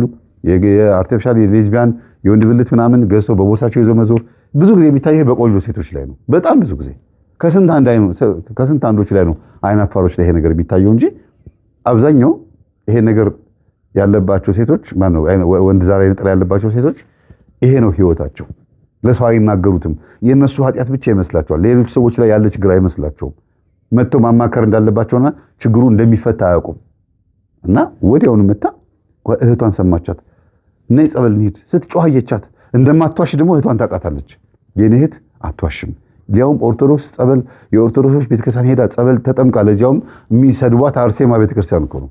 ይሄ አርሴማ ትላላችሁ ከኢየሱስ በልጣ ነው ምናምን ብለው ይሳደባሉ። ጴንጤዎች የሚጠሏት ስሟ ሲጠራ የሚናደዱባት ቅድስት አርሴማ ቤተክርስቲያን መጥተው ነው ተጠምቀው ይሄን ሁሉ የሚያዩት። እንግዲህ ያስቡት። አንደባለለቻቸው። ሁለቱም ንጹህ ልብስ ለብሰው መጥተው ጸበል ቦታ ላይ በጭቃ ተንደባለው ነው ሄዱት። ግን እንደዛ ሆነው ግን አልተከፉም። ጮሃቸዋል ሲባሉ ይደነግጣሉ። ከማን የመጣው? ከእናትና ከአባት። ከማን የመጣው? ቤት ውስጥ ከሚካደም እኔ የሚካደም መንፈስ ነኝ አለ። አዳልሞቴ ነኝ አለ እና በኢየሱስም ኢየሱስ ጌታ ነው። ጸበል ቦታ ላይ ሆነ ኢየሱስ ጌታ ነው እና ልጅቷ ናት ወይስ መንፈሱ ነው ብሎ መጀመሪያ ሰው ጸበልተኛው ትንሽ ደንግጦ ነበረ። በኋላ ላይ ግን አጅሬው ነው የመናፍቅ መንፈስ ነው ምናምን አሉ። ከዛ ኢየሱስ ጌታ ነው ወይኔ ተቃጠልኩ አዳልሞቴ ይላል ደግሞ መልሶ እና ኦኬ። ስለዚህ ሐሰተኛው ሐሳዊ መሲህ ነው በውስጥ በኩል እንደዚህ የሚያወራው ሃይማኖቷን ያስቀየራት አዳልሞቴ ነው እንደዚህ የሚያወራው ምናምን ብሎ ሰው ደመደመ። እኔ በኋላ ስመጣ ይሄ እኮ መንፈስ ነው እናንተ ልጅቷ እኮ አይደለችም። አይ መለስ ሲያረጋት ልትሰብክ ትፈልጋለች ይላሉ። አይደለም አያውቁም። ጸበልተኞቹ ራሱ ነው መንፈሱ ነው። እነሱ በየመንገዱ እየሄዱ በየአስፋልቱ እየሄዱ የሚሰብኩ ስለነበሩ እንደዚህ ነበረ ማስደረጋቸው እያለ ነው የሚያስበው። ኢየሱስ ጌታ መሆኑን ሁላችንም እኮ እንኳን እኛ ሙስሊምም ያውቃል። ግን ይሄ ስብከት አይደለም እኮ ኢየሱስ ጌታ ነው ማለት እኮ ስብከት አይደለም። እውነት ስብከት ማለት ኢየሱስ ጌታ የሆነው እንዴት እንደሆነ ማስረዳት ነው። እንዴት ነው ጌታ የሆነው? ሰው እንዴት አምላክ ሆነ? አምላክ እንዴት ሰው ሆነ የሚለውን ማስተማር ነው። ይሄ ደግሞ በመንገድ ላይ ሊሆን አይችልም። ማህበራዊ ሚዲያ የሚያክል በስልካችን ተደራሽነት እያለ በመንገድ ላይ ኢየሱስ ጌታ ነው ብሎ መስበክ በዚህ ዘመን ያዋጣል? እውነት ማህበራዊ ሚዲያ እኮ በዓለም ተደራሽነት ያለው ሁሉም እጅ ላይ አለ። ስክሮል ስለምናደርግባቸው ነው እንጂ በመንገድ ላይ ይሰበክ የነበረው ድሮ ማህበራዊ ሚዲያ ባልነበረበት ጊዜ ሐዋርያት ምንም አይነት ኢንፎርሜሽን ባልነበረበት ጊዜ የሚሰብኩት። አሁን በየመንገዱ እየዞሩ መስበክ ልታይ ከማለት ውጭ ሌላ ምንም የሚጠቅመው ነገር የለም። ምክንያቱም እስቲ እንዴት ነው ጆሮአችን ውስጥ የእግዚአብሔር ቃል በደንብ የሚቀመጠው? በመንገድ ላይ እየተራመድኩኝ መዳን በኢየሱስ ነው በሌላ መዳን የለም ስላለኝ እንዴት ነው ምን የምረዳው? ማብራሪያ የለው። ቁጭ ቆመን ምንም መጽሐፍ ቅዱስ ሳልተጠቀሰ ምንም ነገር የለው። በዛ ላይ ደግሞ ዝም ብሎ ያም ጸጉር የተንጨበረረውም ቢራ ሲጠጣ የነበረውም ሁሉም መጥተው መጽሐፍ ቅዱስ ጨብጠው ኢየሱስ ጌታ ነው፣ መዳን በኢየሱስ ነው፣ በሌላ መዳን የለም። ደግሞ አስበውበት በጾም ሰዓት ወይ ደግሞ ኦርቶዶክስ ለመንካት የሚካኤል የገብርኤል የመድኃኔዓለም የማርያም ዝክር በሚዘከርበት ወይም ዓመታዊ በዓል ባለበት ሰዓት ሆን ብለው መጥተው ነገር ፍለጋ ይሄ ስብከት አይባልም። እና ልጆቹ እንደዚህ ነበር የሚሰብኩት። በኋላ ወደ ራሳቸው ሲመለሱ እህቴ ላስተዋውቅህን አለችኝና መምህር አለችኝ። ትልቋ እህቷ እቺ እንግዲህ ትንሿ ነች እንደዚህ ሆነችው። ትልቋ አልኳት ግን ማለት ይሄን አንተ የምታስተምረው ትምህርት ግን ኦርቶዶክሳውያን ይሰሙታል አለችኝ። አዎ ይኸው 300 ምናምን ሺህ ሰብስክራይብ አለኝ አልኳት። በጣም ይገርማል ማለት እነ መምህር ምረታብ እነ መምህር ዘበነ ምናምን ይሄ ትምህርት ሲያስተምሩ ሰምቼ አላውቅም። የኔ ዘውግ ይሄ ነው አልኳቸው። የነሱ ዘውግ ደግሞ እናንተ ጥያቄዎቻችሁን የምንፍቅና ጥያቄዎቻችሁን በሙሉ የሚመልሱበት የነሱ ዘውግ ደግሞ ያ ዘውግ ነው። ስለ መንፈስ ማወቅ የሚፈልግ ሰው ካለ የመምህር ግርማና መሰሎቻቸውን ትምህርት የሚያዳምጥ ሰው ይመጣል። አይ ይሄን ትምህርት አልፈልግም እኔ የምፈልገው ይሄኛውን ነው ካለ ነገር መለኮት ላይ ደግሞ ይሄን ያዳምጣል። ስለዚህ እናንተም ሰምታችሁ የመጣችሁት በዚህ ነው አልኳቸው። አረ ለሁሉም ሰው ይሄን ማስደመጥ አለብን ምናምን ብለው ለካ ትምህርቱን ወስደው አዳርሰውታል። ለማን ለነዛ ለእናታቸው ጓደኛ ልጆች ሲሰሙ ሲሰግዱ ሲጾሙ ሲጸልዩ ለሁሉ ነገር ምንጭ ምክንያት ለትዳራቸው መበተን ምክንያት የሆኑት ማን ናቸው? እናትና እናት ናቸው። ኢቭን ለባሎቻቸው ችግር ራሱ ተጠያቂዎቹ እናትና እናት ናቸው። ለዚህ ነው እናቶቻችሁን ጠይቁ ሁልጊዜ የምናገረው። ለስራ መስሪያ ቤት ሄዳችሁ ለእድገታችሁም መሰናክል ምክንያት የሚሆነው የእናትና የአባት ዛር መንፈስ ተከትሎ ሄዶ ነው። ለትዳራችሁም ለየትኛውም አይነት ነገር የምክር አገልግሎት የሰጧችሁ እናትና አባታችሁ ምን አይነት አገልግሎት ነበር የሰጧችሁ? ይሄን አርጊ፣ ይሄን እንደዚህ በይ፣ ይሄ ጥሩ ነው የሚሏችሁ ምን አይነት ትምህርት ነው? እውነት እግዚአብሔር ብቻ ነው ወይ የሰበኳችሁ? እውነት ማተብ ስላሰሩላችሁ ያ ብቻ በቂ ነው ወይ? በአቋራጭ የሄዱበት መንገድ አላበላሸባችሁም ህይወታችሁን? እናንተ ራሳችሁ ወደ ጫቱም ወደ ሱሱም ወደ ተለያየ ማመንዘር ምናምን የሄዳችሁት ከየትኛው መንፈስ የተነሳ ነው? እስቲ ስገዱ፣ ጹሙ፣ ጸልዩና እኔ የሰራሁትን ኃጢአት ንስሐ ገባበታለሁ፣ ራሴ ጎትቻ ያመጣሁትን ሰይጣን አባረራለሁ፣ ከእናትና ከአባቴ የመጣው መንፈስ ደግሞ ሰርልኝ ብላችሁ ሲጸልዩ ሁሌ የምናገረው ይሄንን ነውና እነዚህ ሶስቱ የካሜራ ክልል የመጡት እናት እና እነዚህ ሁለቱ አምስቱ አጠቃላይ ቤተክርስቲያን መሄድ ጀመሩ።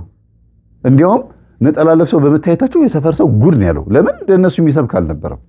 እንደነሱ በቃ ፕሮቴስታንት ሃይማኖትን በሰፈር ውስጥ እንዲጠላ ያደረጉ ናቸው። በምን? በጭቅጭቃቸው፣ በግትርነታቸው ዝም ብለው በራፋው ሄደው አቤት እሺ ጸበል ቅመሱ ልክ እንደሚባለው በር ከፍተው ኢየሱስ ጌታ ነው እሺ በር ከፍተው እኮ ነው የሰው ቤት በር ከፍተው እኮ ነው። ግን ሰፈሮች እብድ ሄጂ ወደዛ ማን ብሎ ደግሞ ያንቋሿቸዋል። ኦርቶዶክስ ያንኑ ታውቃላችሁ። ደግሞ በር ከፍታ ደግሞ አንኳኩታ እንትን ትልገኝ ዞር በከዚህ ማን ብለው በጣም በቃ እንዲያውም ኢየሱስ ክርስቶስ እንዲከበር ሳይሆን እንዲጠላ ነው ያደረጉት እነዚህ ልጆች እብዶች እየተባሉ አይታችሁታል። አንድ የሆነ እብድ በየአስፓልቱ ሚል ኢየሱስ ጌታ ነው ምን እንደሚል ራሱ አይታወቅም። ይዘላል፣ በየአስፓልቱ ይሮጣል። ምን እንዲያውም እሱን ሰው ብታግዙት ደስ የሚለኝ እውነት ኦርቶዶክሳውያን ጴንጤዎች እንኳን አያረጉትም። ኦርቶዶክሳውያን ተደብቃችሁ የሆነ ተመካከሩና እጁን እግሩ ምናምን እስር አዛችሁ ጸበል ወስዳችሁ ደብቁት። በቃ አሳሰሩት። እግዚአብሔር እብድ እኮ ነው በቃ ማለት በየአስፓልቱ በየመንገዱ በየምኑ እንዴት እንደሚጮህ አይታችሁታል። መቼም ይሄን ሰው ማያውቅ የለም። ምን እንደሚል እኮ ራሱ አትሰሙትም። እና ኖርማሊ ጤነኞች አይመስሉኝም በየመንገዱ እየወጡ የሚሰብኩት ራሱ ጊዜውን ያማከለ ዘመኑን የዋጃ አይነት ስብከት አይደለም የሚሰብኩት። አንዴ ካራቴን ይላሉ፣ አንዴ ገለባበጣሉ፣ አንዴ ቄሱን ይጎነትላሉ፣ አንዴ በቃ ማለት ግራ የገባቸው ሰዎች ሆነዋል። ተውት፣ እዛ ውስጥ አልገባም። ምክንያቱም የታወቀ ነገር ስለሆነ ነው። ወደዚህ ስንመጣ አብረው ሲጾሙ ሲጸልዩ ሲሰግዱ የሚገርም አይነት ህይወት ውስጥ ላይ ያሉት አምስቱም አንደኛ የህፃን ሆነው ኩል ይኳሉ እንደነበረ ተነጋገሩ። እናቶቻችን ሲጠይቁ አዎ አሏቸው። በኩል የገባህ መንፈስ ማን ብሎ ሲቀጠቅጡ ሁሉም በኩል የገባሁ እኔ ብሎ ጮኸ፣ አምስቱም። ከዛ ልጆቻቸው ወስዶ ማስቆረብ፣ በቃ ቶሎ ማሰገድ። እንግዲህ ትምህርቱን ቶሎ ጨርሰው ብዬ ነው ሰዓት ማንዛዛቱ አስፈላጊ ስላልሆነ ቶሎ ወስደው መምህር ግርማ ጋር መጥተው መጠመቅ፣ ቀሲስ ሄኖክ ጋር ሄደው ቅባ ቅዱስ መቀባትና መጠመቅ፣ ቀሲስ ሄኖክ ተፈራ ጋር እንዲያውም ሁለቱ እንዲያውም እዛ ነው በብዛት የሚያዘወትሩት። በቃ ብቻ በዛም በዚህም ብለው እናቶቻቸውን ሁለቱን ጸበል ቀስ አድርገን እንውሰዳቸው ብለው እስቲ እንደምንም ብለው ሊወስዷቸው ሞከሩና እምቢ አሏቸው። እንዴ ለምን መምህር ራሱ አይመጣም ብለው እኔ ሄድኩኝ። ማዘር ልጆቻችሁን ኩልኩላችሁ ያው ለቡዳ አሳልፋችሁ ሰጣችኋቸው፣ ትዳር የለ እነዚህኞቹም አግብተው ወልደው ይኸው ቤት ውስጥ ነው ያሉት፣ ትዳራቸው ላይ አይደሉም ያሉት። ሴቶቹ ባሎቻቸውን ፈተው፣ ወንዱ ደግሞ ሚስቱን ፈቶ ከእናትና ምንድነው የተጠቀማችሁት ይሄን አድርጋችሁ ስላቸው ጊዜ ጸጥ ነው የሚሉት። በቃ ውጤቱ ከ30 ዓመት በኋላ ይሄን ይመስላል አልኳቸው። ይኸው እግዚአብሔርን ታመልኩ ነበር። ድሮ እኮ ቤተክርስቲያን እንሳለም ነበር፣ የተዋወቅነው ቤተክርስቲያን ነው አሉ። ግን በጎን ደግሞ ይሄን ታመልኩ ነበር። እስቲ እንዴት ነበር የምትኩሏቸው ስል ህፃን ሆኖ ገና እንደተወለዱ በአራስነት ጊዜ እንደዚህ እንኩላል። ለክትባት ሲሄዱ ህፃናቶቹ ተኩለው ነው የሚሄዱት አሉ። የሰው አይን እያልን ያለካ በደንብ አድርጎ ገብቶላቸዋል። ያዩት ነገር በሙሉ ይበላሻል። እናንተ የነኩት ነገር በሙሉ ነው የሚበላሸው። ከዛስ መንፈሱ ምን ብሎ ቢጮህ ጥሩ ነው? ሁለቱ ላይ እዚህ ከአማራ ክልል የመጡት እናት ሴት ልጃቸው ላይ እና እዚህ ቤት ያሉት ከኦሮሚያ ክልል የመጡት ሴት ልጃቸው ላይ ሁለቱ ላይ ያለው መንፈስ ሲጮህ በጣም ይደነገጡት። ሁለቱ በሌዝቢያንነት ይፈላለጉ ነበር። በህልማቸው ይችኛዋን ታያት ነበር። አብሮ ሊተኙ መተኛት እንዳለባቸው በህልማቸው ይችኛዋ መታ ስትዳብሳ ስትነካካት ብንን ስትል ግን አልጋ ላይ ማንም የለም እና ከአፌ ሁሉ ላወጣው ፈልግ ነበር አለች። እኔ ካንቺ ጋር ተኝቼ እኮ ስደባብስሽ ምስልሽ አይችሽ ነበረ ምናምን እየተባባሉ ሁሉ በህልማቸው ያሉ ይሄንን በአፏ ልታወራ ጥቂት ነበር የቀራቸው፣ በሌላ ኃጢአት ላይ ያለማመዷቸው።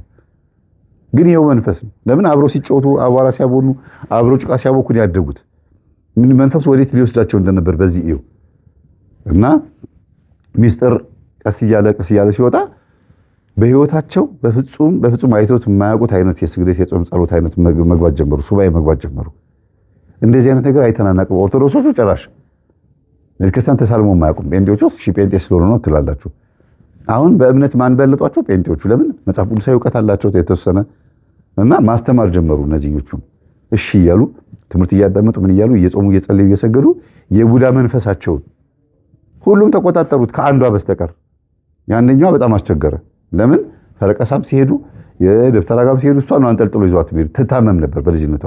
ለክፋት ነው ዛሉ አመድ የሚደፋበትና ዶሮ ሲታረድ የሚወረወርበት አንገቱ የሚወረወርበት ቦታ ላይ ልጅቷ ቆጮ ላይ ቃቃ ስትጫወት መጥቶ ለከፋት ነው የሚሉት እና አዳርዬ እባክህ ልጄን አትልከፍብኝ እንደው እባክህ እያሉ የራሄሉ መንፈስ እየተለማመኑ ይለማመኑ ነበር። ግን ልጅቷ ልትድን አልቻለችም። አንደኛዋ ልጅ ላይ እና ቡዳው እኔ ነኝ ያስኳት እያለ ይጮሃል። የእሷ መንፈስ ብቻ አልያዝ ብሎ በጣም አስቸገረ። አላወራ ብሎ ልግም አደረገ። መጀመሪያ ግን ጮሆ ነበረ ያልኩኝና የቅዱስ ዑራኤል ጸበል በምን ይታወቃል? የእውቀት መልአክ ነው ብያቸዋለሁ። ብዙ ጊዜ ከአይምሮ ጋር የሚሰራው ብያቸዋለሁ። ግን በሌላ ብዙ ሰው የማያውቀው ቅዱስ ዑራኤል በምን ይታወቃል? እንደዚህ ልግም የሚያደርግ አላወራ ብሎ ይሁን ድፍን የሚያደርግ መንፈስ ካለና የሆነ ያደባ ተንኮል ያሰበ መንፈስ ካለ የዑራኤልን ጸበል አጠጡት። ሚስጥሩን ይገልጠዋል ይባላል፣ ያስወጣዋል፣ ያናገረዋል ይባላል። ከዛ የዑራኤልን ጸበል ሄጄ ራስ የ5 ሊትር ጀሪካን ቀድቼ አምጥቼ በቤት ውስጥ ሳረገው ፈነዳ፣ ቀውጤ ያረገው። ከዛ ለካ ሚስጥሩ ምንድነው? መስተፋቅር ነው። የምን መስተፋቅር ነው?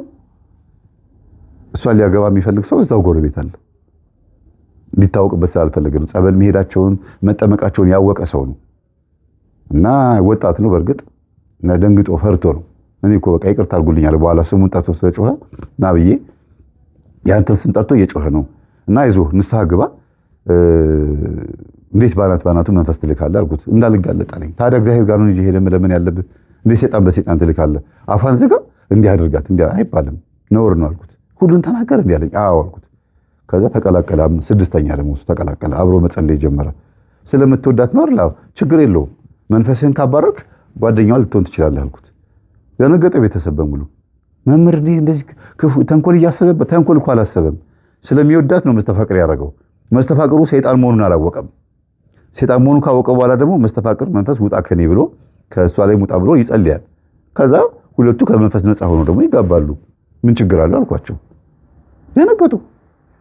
እንደዚህ ማድረግ አልመሰላቸውም። ፈራ ተባየሩ። አሁን ማህበር ውስጥ አለ፣ ቤተሰብ ውስጥ አለ፣ አብሮ ይጸልያል። ግን አንድ የሆነ መጥፎ አዝማሚያ ካየንብህ መጥፎ ነው ወደ ራስህ ነው የምንመልሰው ብለውታል። ኧረ እኔ እንደዚህ ነገር አላደርግም ብሎ አሁን ትምህርት እያዳመጠ ነው።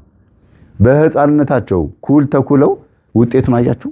ህፃናት ሆነው ኩል አትኳሏቸው የሚባለው ለዚህ ነው። አይን ነው ይባላል። ምንድነው አይን? ማስቆረብ፣ አንድ ትልቁ ትርጉም። ከተወለዱ በኋላ ደግሞ የቡዳ መንፈስ እንዳያገኛቸው ኩል መኳል ሳይሆን ከሰይጣን የሚያርቃቸው ወይም ደግሞ ኩሉ ሳይሆን ሰይጣንን እንዳትገባ ብሎ የሚከለክለው የእግዚአብሔር ኃይል ነው።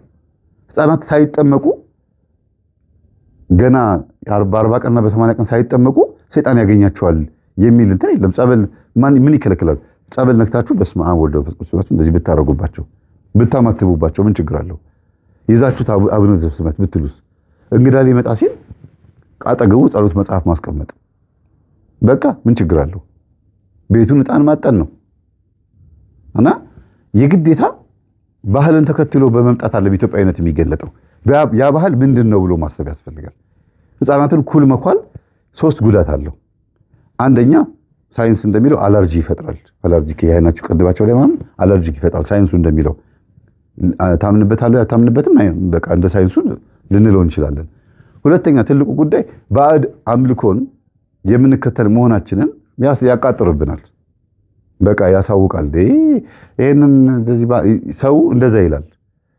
ሶስተኛ ግን ሰይጣንን ነው የምናስገባባቸው። እኛው ላይ ሆኖ ልጆቹን ይመለከታቸዋል። እኔ እንዳደግኩት አንተ ምደግ፣ እኔ እንዳደግኩት አንቺ ምደጊ፣ ልክ እንደኔ ተኩዬ ነው እኔም ያደግኩት አንቺም ደግሞ እኔም በዛው መንፈስ እየበላሁሽ ነው ብሎ እንደማለት ነው። ሕፃኗን ወይም ሕፃኑን ሲያድግ ያየው ነገር በሙሉ ዜሮ ይገባል። አብሮ ያድጋል የሚባለው ይሄ ነው መንፈስ። አብሮ አደግነኝ የማርቆስ ወንጌል ምዕራፍ 9 ላይ አይደለ? ከሕፃንነቱ ጀምሮ እሳት ላይ ይጥለዋል፣ አረፋ ያስደፍቀዋል፣ ያዞረዋል፣ ይጥለዋል አይደል የሚለው። ራሱን ይስታል። ጌታም እኮ ያን መንፈስ ያስወጣው እኮ አረፋ አስደፍቆ አንፈራፈረው ሞተ እስኪሉ ድረስ ወደቀ ነው የሚለው። እንዴት ኃይለኛ መንፈስ እንደሆነ ማሳያ እኮ ነው።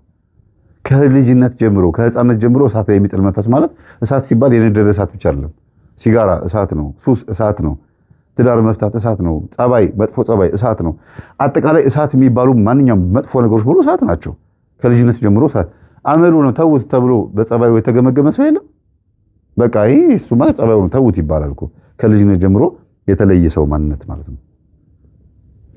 እና ብትችሉ ልጆቻችሁን አታስልክፉ። ባዕድ አምልኮ ቦታ የሆነ የተለያየ አላስፈላጊ የሆኑ ነገሮች ላይ እየሄዳችሁ አታስለክፏቸው። በቃ ክርስትና ከሆነ ክርስትና ነው።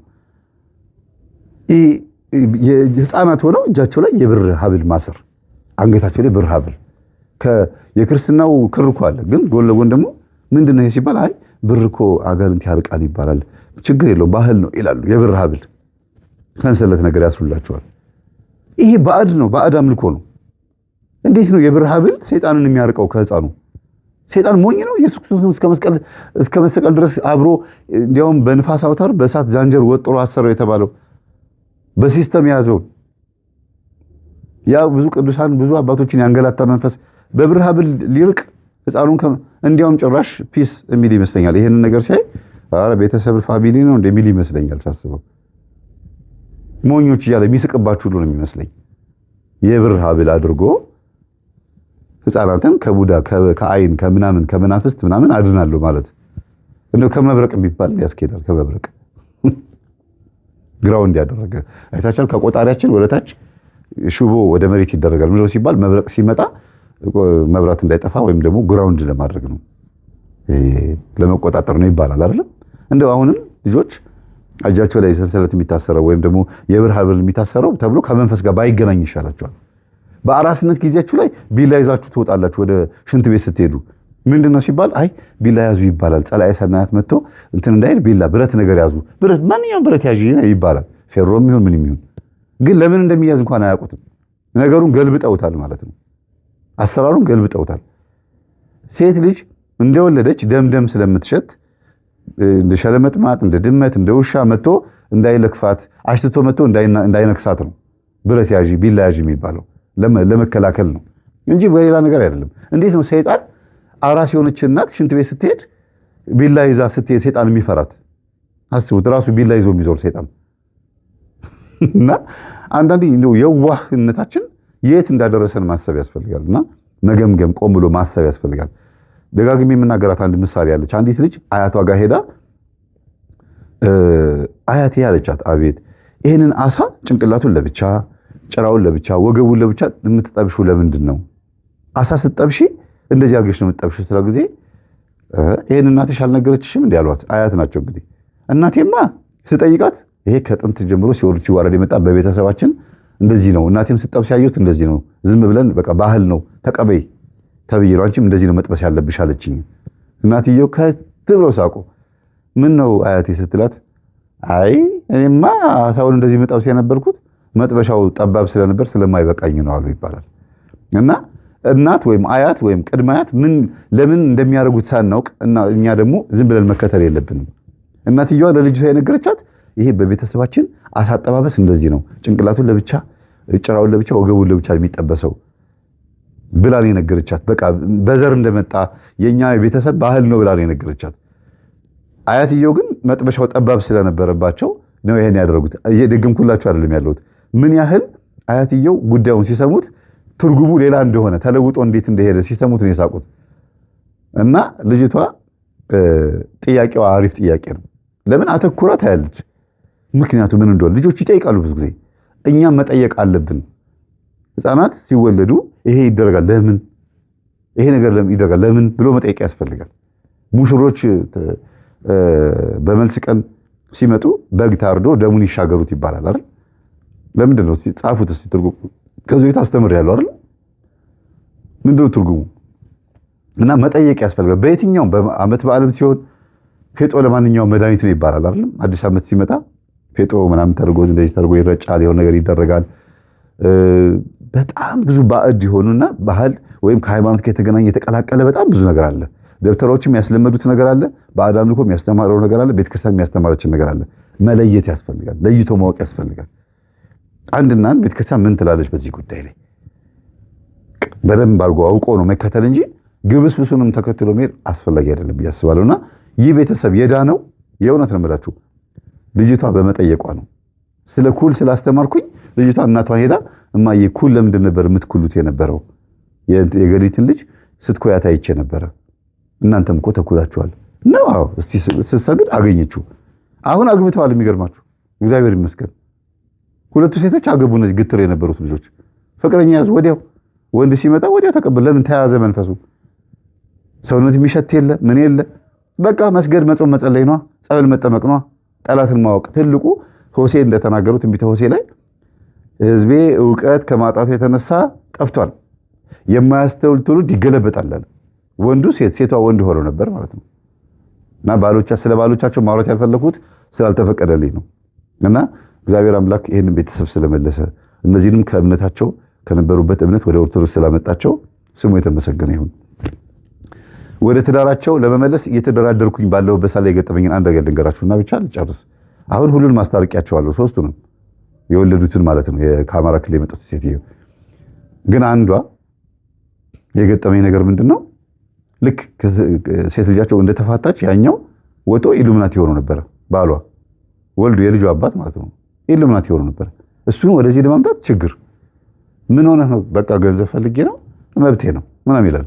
ጥቅስ ልንጠቅስለት ልናስተምረው ስንል አውቀዋለሁ ምናምን ይላል። በቃ እኮ እሺ ታዲያ እኮ ሰይጣን አውቃለሁ ሰይጣን እያመለኩ እንደሆነ በቃ መብቴ ነው። አይ መጨረሻው ሲሆን ነው ይሁን አገሬ ነው ምናምን። እሺ እንዴት የምታስተምሩት ይሄን ሰው?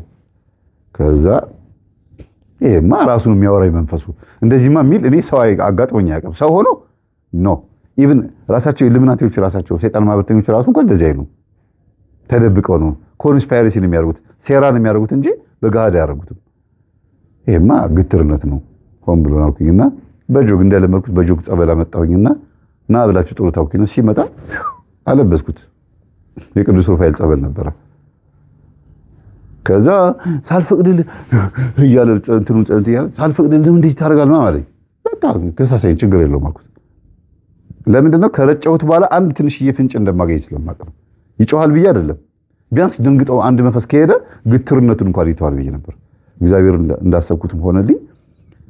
በማግስቱ ደውሎ ቆይ ግን እንዴት ነው እስቲ አስሽ ንገረኝ በቃ እሺ ምኑን አልኩት። ማለት እንዴት ነው እግዚአብሔር ብር ስጠኝ ስለው ማይሰጠኝ ታዲያ እኮ ብር ፈልገህ ነው ኢሉሚናቲ ሆንከው? አዎ ብሩ ምን ልታረግበት ነው? ልኖርበት፣ ልበላበት፣ ልጠጣበት ነው። ሌላው ሰው እንዴት ነው የሚኖረው? ኢሉሚናቲ ሆኖ ነው እንዴ አልኩት። እሱማ እየሰራ ነው እና አንተ ትልቅ ሰው አይደል? የልጅ አባት አይደል? እንዴት ታረጋለህ? እግዚአብሔር ብር አልሰጠኝም ተብሎ ሃይማኖት ይቀየራል ወይም ደግሞ ሰይጣንን ትከተላለህ? መጨረሻው ምንድነው እየታወቀ ስለው እሺ እንዴት ነው ብር ማግኘት የምችለው አለኝ። የሆነ ነገር ትሰራልኛል? ደብተራ መስየው እኮ ነው። ደብተራ ያጠምቃል እንዴ አልኩት። እኔ ምን አውቃለሁ የሆነ እንግዲህ ጥበብ የምታውቅ ከሆነ ማለት ሄደህ ገብተህበታል ምናምን ያው ደነገስ ውስጥ ገብታል። አዎ ለማንበብ ሞክሬያለሁ፣ ብዙ ነገር አድርጌያለሁ፣ ግን በቃ ምንም አልተሳካልኝም ምናምን። እሺ ስንት ብር የምትፈልገው አልኩት። ልሰጠኝ ነው አለኝ። አዎ ለምንድን ነው የምሰጥህ ግን አልኩት። በቃ እኔ ቤተሰብ ማስተዳደር ስለማልችል ትዳሬን መምራት ስለማልችል ብር ያስፈልገኛል አለኝ። ኦኬ ችግር የለውም ለሚስትህ የሚያስፈልጋትን ነገር ያሟላለሁ፣ ከሚስት ጋር አብረህ ኑር፣ አንተ ግን ጸበል ተመላለስ፣ ስለ ሽሮ ስለ በርበሬ እንዳታስብ ብዬ አንዲት ከፈረንሳይ የመጣች የኔ ተማሪ ነበረች። ታሪኩን ስነግራት እኔ የቤቱን አስቤዛ በሙሉ ዘጋጋለታለሁ፣ የ6 ወር እሱ ይጠመቃለች። እግዚአብሔር ይስጣት እውነት መንበረ ማርያም በጣም ነው የማመሰግነው። እግዚአብሔር ያክብርሽ። ሙሉን የቤት ወጪ የ6 ወሩን ምንም ነገር ጤፍ የለ ምን የለ ምንም ሳይጎል ሞላችሁ። ብር ጎሎም አይደለም እኮ ደስ እንዲለው በቃ አውቆ ምክንያት ስለሆነ ሰይጣንም ስለሆነ ነው። ከዛ እሺ ብሎ እየዞረ እየተጠመቀ ምን እያለ አሁን ራሱን አገግሞን ብሎ ትምህርት እያዳመጠ የተወሰነ የገባው ነገር አለ እና ሲያገኝ ምናምን ይላል እንደ ዱርዬ አንተ ልጅ ዱርዬነትን ሳጨርስ ነው ትዳር ውስጥ የገባው ስለው አይ በቃ ያ አክቴ እኮ ነው ምንም ማድረግ አልችልም ምናምን ይላል። እንደዚህ በቃ ይላል። የሚያሳየው አክሽን በደንብ ያስታውቃል። ዱርዬ ወሰንገላ እለዋለሁ አቤት አላለም። ወሰንገላ መንፈስ እንግዲህ ዱርዬ የሚያደርግ መንፈስ ነው። ጸጉሩን ያንጨበራል፣ ሲጋራ ያጭሳል፣ ጫት ይቅማል። በቃ ዓለማዊ ነው የሚያደርገው፣ ኤቲስትና ፓጋን ያደርጋል ማለት ነግራችኋለሁ። ወሰንገላ ነው አይደል እንደዚህ የምታደርገው ልጁ 5 ጊዜ አቤት ግን አፈጠጠብኝ።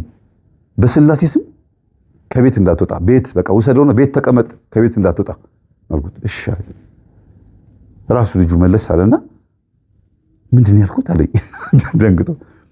ወሰንገላ መንፈስ ነው እንደዚህ የሚያደርግ የሚያንከራትት፣ ቤት ግባና ከቤት እንዳትወጣ አልኩት። እኔ ከሚስት ጋር አሁን በስልክ አወራለሁ ሂድ አልኩት። ቤት ተቀመጠ። የጓዳ ያለውን ክፍል አጽጅለትና ስዕል መተሽ ከቢሮ ወሰጂ ቤቱን በስዕል አሸብርቂው የሆነ ጎረምሳ ሰፈር ውስጥ የሆነ ጎረምሳ አምጪና ቤቱን አስተካክሊ በቃ እንዳይሸት ቤቱ አድርገሽ ጥሩ አድርገሽ እዛ ሱባኤ ያዝ አልኳት። እስካሁን እዛ ሱባኤ ላይ ነው ያለው። ወሰንገላ መንፈስ ተያዘ። ለምን አሁን እኔ መንፈስ የሚይዝ ሰው ሆኜ ወይ እንደ መምህር ግርማ የሆነ መንፈስ የሚይዝ ሰው ሆኜ አይደለም። ስታውቁበት ራሱ ቶሎ የመጋለጥ ባህሪም አለው። እናንተ ራሳችሁ ማንኛችሁም ብትሆኑ ልክ ትምህርቱን ሰምታችሁ ስትጠራጠሩ ራሱን ስታገኙት ይደነግጣል መንፈሱ ራሱ እንጂ የሆነ የማጥበቅ የመፈወስ በአም ስልጣን ኖሮኝ አይደለም። ይሄ ወሰንገላና እንደዚህ የምታደርገው እኔ ያልኩት ወዲያው በቃ ተናርጂ አቤት አለ እና ማወቅ ይጠቅማል። ከእምነት ጎን ለጎን ዕውቀት በጣም ወሳኝ ነው። መንቃት በጣም አሪፍ ነገር ነው። ዛሬ ባይጠቅማችሁ ነገ ይጠቅማችኋል። እናትና አባታችሁ በአዳም ልኮ ያመልኩ የነበሩ ቤተሰቦች ባይሆኑ እንኳን የካህን ዘር ነኝ የቄስ ዘር ነኝ እኛ ቤት ውስጥ ቡና ይፈላ አልነበረም ወይም ደግሞ ምንም ነገር የለም ሰላም ላይ ነበር ነው ብላችሁ የምታስቡ እንኳን ብትሆኑ ትምህርቱን አዳምጣችሁ ሰው ታድኑበታላችሁ። ምናልባት ደግሞ እናንተን የሚጠቅም ነገር ደግሞ ልታገኙ ትችላላችሁ የሆነ ነገር ላይ። ስለዚህ አይናቅም፣ ዕውቀት አይናቅም። ስለነበረ ሰዓቱ ለአምላካችን ስም የተመሰገነ ይሁን። ሰላም ሁኑ። በስመ አምላክ ተከፈት ያልከው ሁሉ ይከፈታል። ግን እንዳትረሳ ዘወትር ንስሐ ግባ።